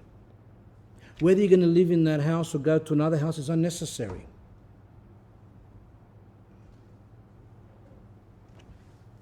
As soon as we start seeking these things, that's when we start to fall into the traps of the demons, and they start to play with us to the condemnation of our souls. Saint Nicodemus continues, shall I tell you something still more important? Even if diviners and demons speak the truth, do not believe them at all. Why? Because when once you believe them, they find way to mix falsehood with truth, and in this way deceive you and destroy you. Thus does the same Chrysostom urge you. Quote from St. John Chrysostom, for this reason I do not believe them, meaning the magicians and all them, precisely because it is demons who say it through them. For they deceive their hearers. This is why St. Paul silenced them, even when they spoke the truth, just in case they used this as an opportunity for mixing falsehood with truth and gain credibility. And they were saying, these men are servants of the Most High God who proclaims to us the way of salvation. Now this section is the section in the Acts of the Apostles. And I'm going to read it quickly because St. John Chrysostom speaks about this particular part. It's the part where it says, now it happened as we went to pray that a certain slave girl possessed with the spirit of divination, which in Greek they say the spirit of Python, met us, who brought her masters much profit by fortune-telling. The girl followed Paul and us and cried out, saying, these men are the servants of the Most High God, who proclaim to us the way of salvation. And this she did for many days. So when St. Paul and the others went there to this place where they were preaching, and they were preaching the way of salvation. And she was saying, these men are here to preach the way of salvation. But Paul, greatly annoyed, turned and said to the Spirit, I command you in the name of Jesus Christ to come out of her. And he came out that very hour. Of course, as we know, that people got upset. Her masters that were making money from her, they got very upset with that. St. John Chrysostom explains all this. He says, Paul's spirit was disturbed by this girl. So he rebuked the spirit of divination and commanded it to come forth. You may ask, what evil were they speaking? What evil was she speaking? Just because the demons claimed through her that these men are the servants of the Most High God, who proclaims to us the way of salvation, it doesn't mean that they also are his servants. So the demons were saying these men are servants of God and they give the way, but they're not. They themselves are saying that, but they themselves aren't servants of God. They hate God. However, since many of the more naive in other words, the inexperienced and simple-minded, do not always know how to discern what is said by demons, whether what they're saying is true, not true, what's going on. In this way, he tells these demons, you are those who are dishonoured, you are not allowed to speak, be quiet, keep your mouth closed, this preaching is not meant to be done by you, it is the apostles who have this honour. Why did you take that which is not yours? Keep silent because you do not have this honour. Christ did exactly the same thing when he rebuked the demons with great force, when he said, I know, where the demon said through the man, I know who you are, the Holy One of God. So St. Paul rebuked, why? Because there was fear that the people hearing the truth the demons can sprinkle lies. When the apostles started doing miracles, when the apostles started preaching the way of salvation, the people would say, oh, look at that girl, the one that would divine would say, she said that. She actually got it correct. And then would say, the other things that she's saying would also be correct. And therefore, the demons would use that opportunity to teach bad things. Now, in Mark, it says, now there was a certain man in their synagogue with an unclean spirit, and he cried out, saying, let us alone. What have we to do with you, Jesus of Nazareth? Did you come to destroy us? I know who you are, the Holy One of God. But Jesus rebuked him, saying, be quiet and come out of him, like St. Paul did. See? Same Christ. Be quiet and come out of him. And when the unclean spirit had convulsed him and cried out with a loud voice, he came out of him. Now, Blessed Theophylact explains this, and he says, but Christ shut the mouth of the possessed man in order to teach us that even if the demons speak the truth, we must restrain them. Now remember, why am I talking about this? Because when people go to mediums and things like that, it's the demon speaking. And a footnote in the Blessed Theophylact in the Greek text adds, at the same time Christ hands down to us the soul-saving teaching that we should never believe the demons, even if they claim that they are speaking the truth, since the demons spoke in a logical... This person that was in the temple and was saying, what have we to do with you? Did you come to destroy us? I know who you are, the Holy One of God. The explanation is that when he said that, listen to this, since the demons spoke in a logical and calm manner, and all those present suppose that the word came from the heart of the man and not from the demon, the Lord permitted the demon to throw the man down so that it would be clear that the words were demonic and not spoken by the man. So,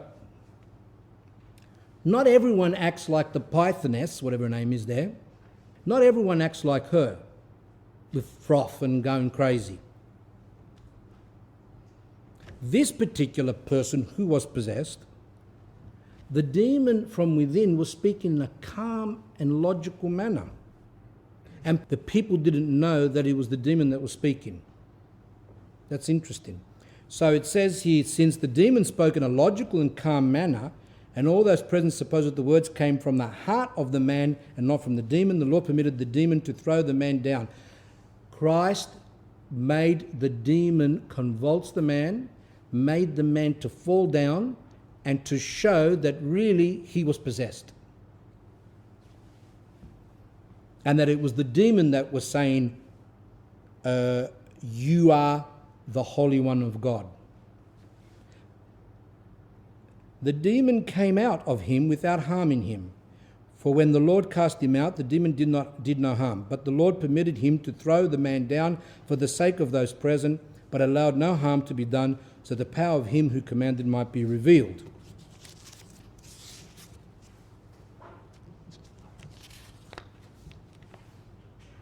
And St. John Chrysostom further explains this. Christ rebuked the demons with great strictness. In this way, he teaches us that we should never believe the demons in anything they say, even if they say something which is true. Let us learn this lesson and never give any credibility whatsoever to a demon, not even if they say something that's true. Let us flee from him and hate him. This is because there is only one way for someone to learn the correct teaching for their salvation. It is not from demons that we learn the correct teaching, but from the Holy Scriptures, from the Holy Fathers, from the Church. We don't go to mediums. We don't listen to possessed people. We read the Bible, we read the Fathers, we read the Saints, and that's how we learn what is good for our salvation. Don't worry about these future things and all those type of things there. And by the way, on dreams, Saint Elder Cleopas says, "May the ones who believe in dreams and visions easily, without much searching and advice, receive penance just as the ones who resort to magic and enchantments. That is, may they be stopped from taking the Holy Eucharist for up to 7 years." The canons of the Church, strictly speaking, penance those who believe in dreams 7 years not to commune. Because he says they are equivalent to sorcerers and magicians. So if we see dreams and we interpret them, then we are becoming the same as them. As I said early on, like we are mediums. And the demons play on us, and they bring more dreams and more dreams and more dreams and more dreams until they drive us crazy. I think we should end off with this Elder Paisio story. I read it last time. I thought it was excellent, and I want to read it again. Elder Paisius relates the following story. A layman had fallen into delusion. A possessed person had told him, "You have a cross on your head, go become a preacher." That's why we shouldn't look at exorcisms. Well, I'm going to do another talk separate on that whole topic. People go to them and find them entertaining. St. John Chrysostom forbids that, because you've got to be careful, because they can jump on you. Don't look at them on the internet. People eat chips and having their beer and look at these exorcisms as if they're watching a movie or something. It's very dangerous. Anyway, this person must have been present and a possessed person told him, "You have a cross on your head," pride, "go and become a preacher." And he came to get a blessing. I told him, "Look, my son, you've got a demon." Straight out. That is, the elder's visitor was possessed by a demon, a condition he fell into after becoming deluded. After he believed the possessed person that he's going to become a preacher, that he's got a cross on his head, things like that, he became deluded, and from that he became possessed. Go to Stavro Nikita Monastery so they can read the exorcisms over you. Well, he got up and left, and he went back into the world and delivered sermons. He was disobedient. Even though he went to an elder, didn't listen. During one of his sermons, in front of everybody, the demon took hold of him and he started cursing the Theotokos and blaspheming the things of God. Everyone left frightened. They all ran out. They went to listen to this preacher, and at the end, ran out in fright. They ended up taking him to a mental hospital. He was humbled, but he also fell into despair and became suicidal, since blasphemy is such a serious sin. He got out, after that he was guilty and goes, "I can't believe I blasphemed the Mother of God," and things like that. When he came to see me again, I told him, God condescended to being blasphemed. God allowed himself to be blasphemed in order to save you, and so others would be saved from your example. And that set him straight. So we shouldn't take any notice of those things. I think it's important just to quickly, for the last couple of minutes, I know it's a bit long, so I'm sorry about that, but we might as well. Is it sinful, they asked Elder Cleopas, for Christians to believe in dreams and visions? And the elder responds, it is a sin to believe in dreams and visions, because it is through such things that the devils deceive us very easily and throw us into the terrible sin of pride and vanity, to the point where a man ends up trusting himself more than the word of God. With this tempting plan, the devil has deceived many Christians and monks, eventually throwing them into the pit of perdition. Like people from their dreams and things like that have jumped off cliffs. If, however, someone doubts one's dream or visions, one should confess to one's priest and ask for his advice And it is through one spiritual father that God speaks. So that's why it's important. Anything that happens in our lives, it's suspicious, supernatural type of things, always go and confess it. Even if the priest is not experienced in such things, the fact that you're going to a priest in front of God and saying these things so as to protect yourself, God seeing that He will protect you. Okay, in the next talk, I had a section on, which I didn't get time to do, about, we already talked about these clairvoyant things and all that. The next section is to do with illnesses. And this is very important too, because people have gone to these places and have been healed. And we've got to understand, what is this healing? Because some say the devil can't heal, and yet people that were sick were healed. So this causes confusion, and just like the people that say, oh, it must be a spirit in the house because look, that's moving, that book moved from there to there. Well, if you know the demons can do that, then that solves the problem. It's the same as the healing. If you know the teachings of the church, then you won't be mixed up or tempted. When we're sick or our family members are sick and we become hopeless and we say, oh, what's going to happen? The doctors can't help, the church can't help supposedly. We should run to the magicians because I've heard that people can get healed. We need to examine that.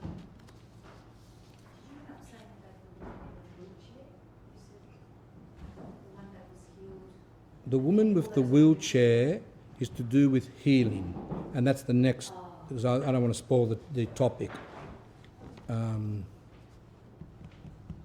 Okay, anything that anyone wants to say? Yason? Anything? Nicholas?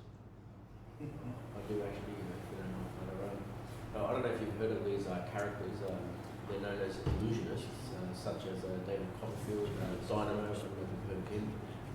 There are some that actually believe that they do their illusions through the influence of demons. That Dynamo creature, for example, I'm very intrigued because I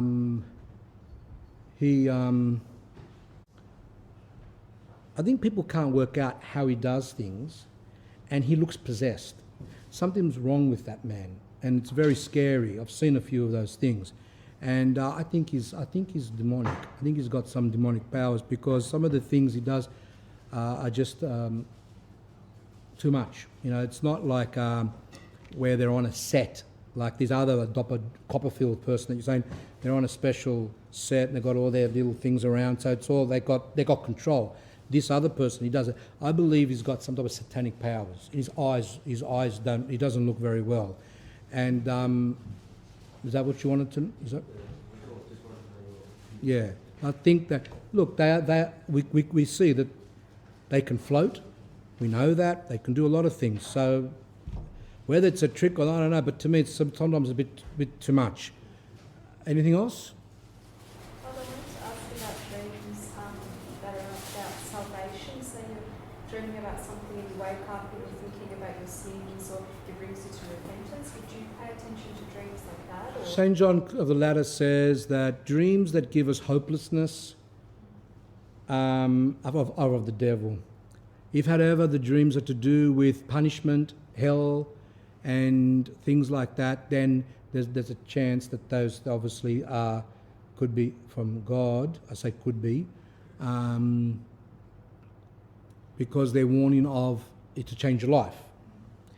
In general, what happens is that people might see maybe it's a true dream, and they see something about that, they change their lives, but because they dreamed it once, they get confidence, and then they see other things. I think that's why the saints would always say, I don't want to see any dreams, I don't want to see any visions, I don't want to see any of that stuff because of the temptation. See, I don't want to see, I'm not a saint, but I just prefer, I go according to the saints' teachings. I don't want to see anything. Because if I do, then there's a chance that I can be tempted, and then later on they play on me, and then they bring other things, and then at the end you become like a... Yeah. Many people who saw true visions or true dreams, later on became deceived from pride. So that's why the saint said, I don't want to see anything. That's the safest. Anything else? Benjamin, nothing there? Everyone's hungry? Okay. All right, well, we've got, as I said, over here, we have amethysts. Someone bought them because of for their father, Sol, who's not Orthodox. So that's one way that she can help her father that is not Orthodox. And this says, holy intercessor for family members who reposed outside the Orthodox faith. Akathis to Holy Mother Varus. And that can be also for people that are dear to you, friends, or anyone that you feel like you want to pray for them. I haven't looked at them, but they're done by a proper monastery, and that's good. So everyone will get one of them. You can take one. Yeah. And then we also have, if you run out, there's more over there, and also these two pamphlets. There's also, the Elder Cleopa on the types of witchcraft. Those who are interested, it's over there.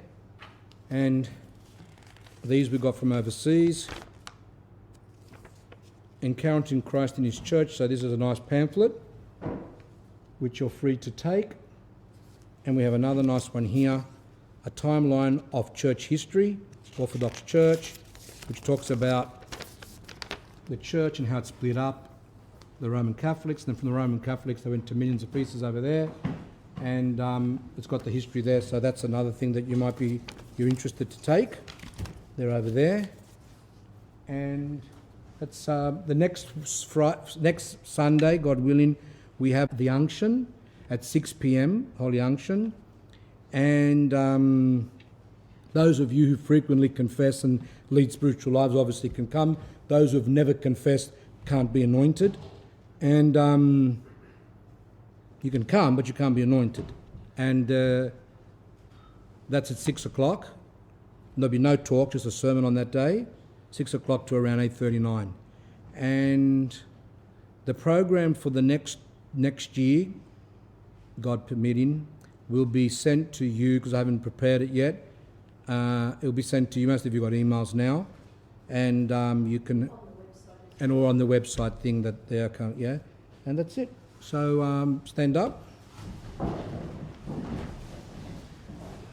Through the prayers of our Holy Father, Lord Jesus Christ, our God, have mercy and save us. Amen.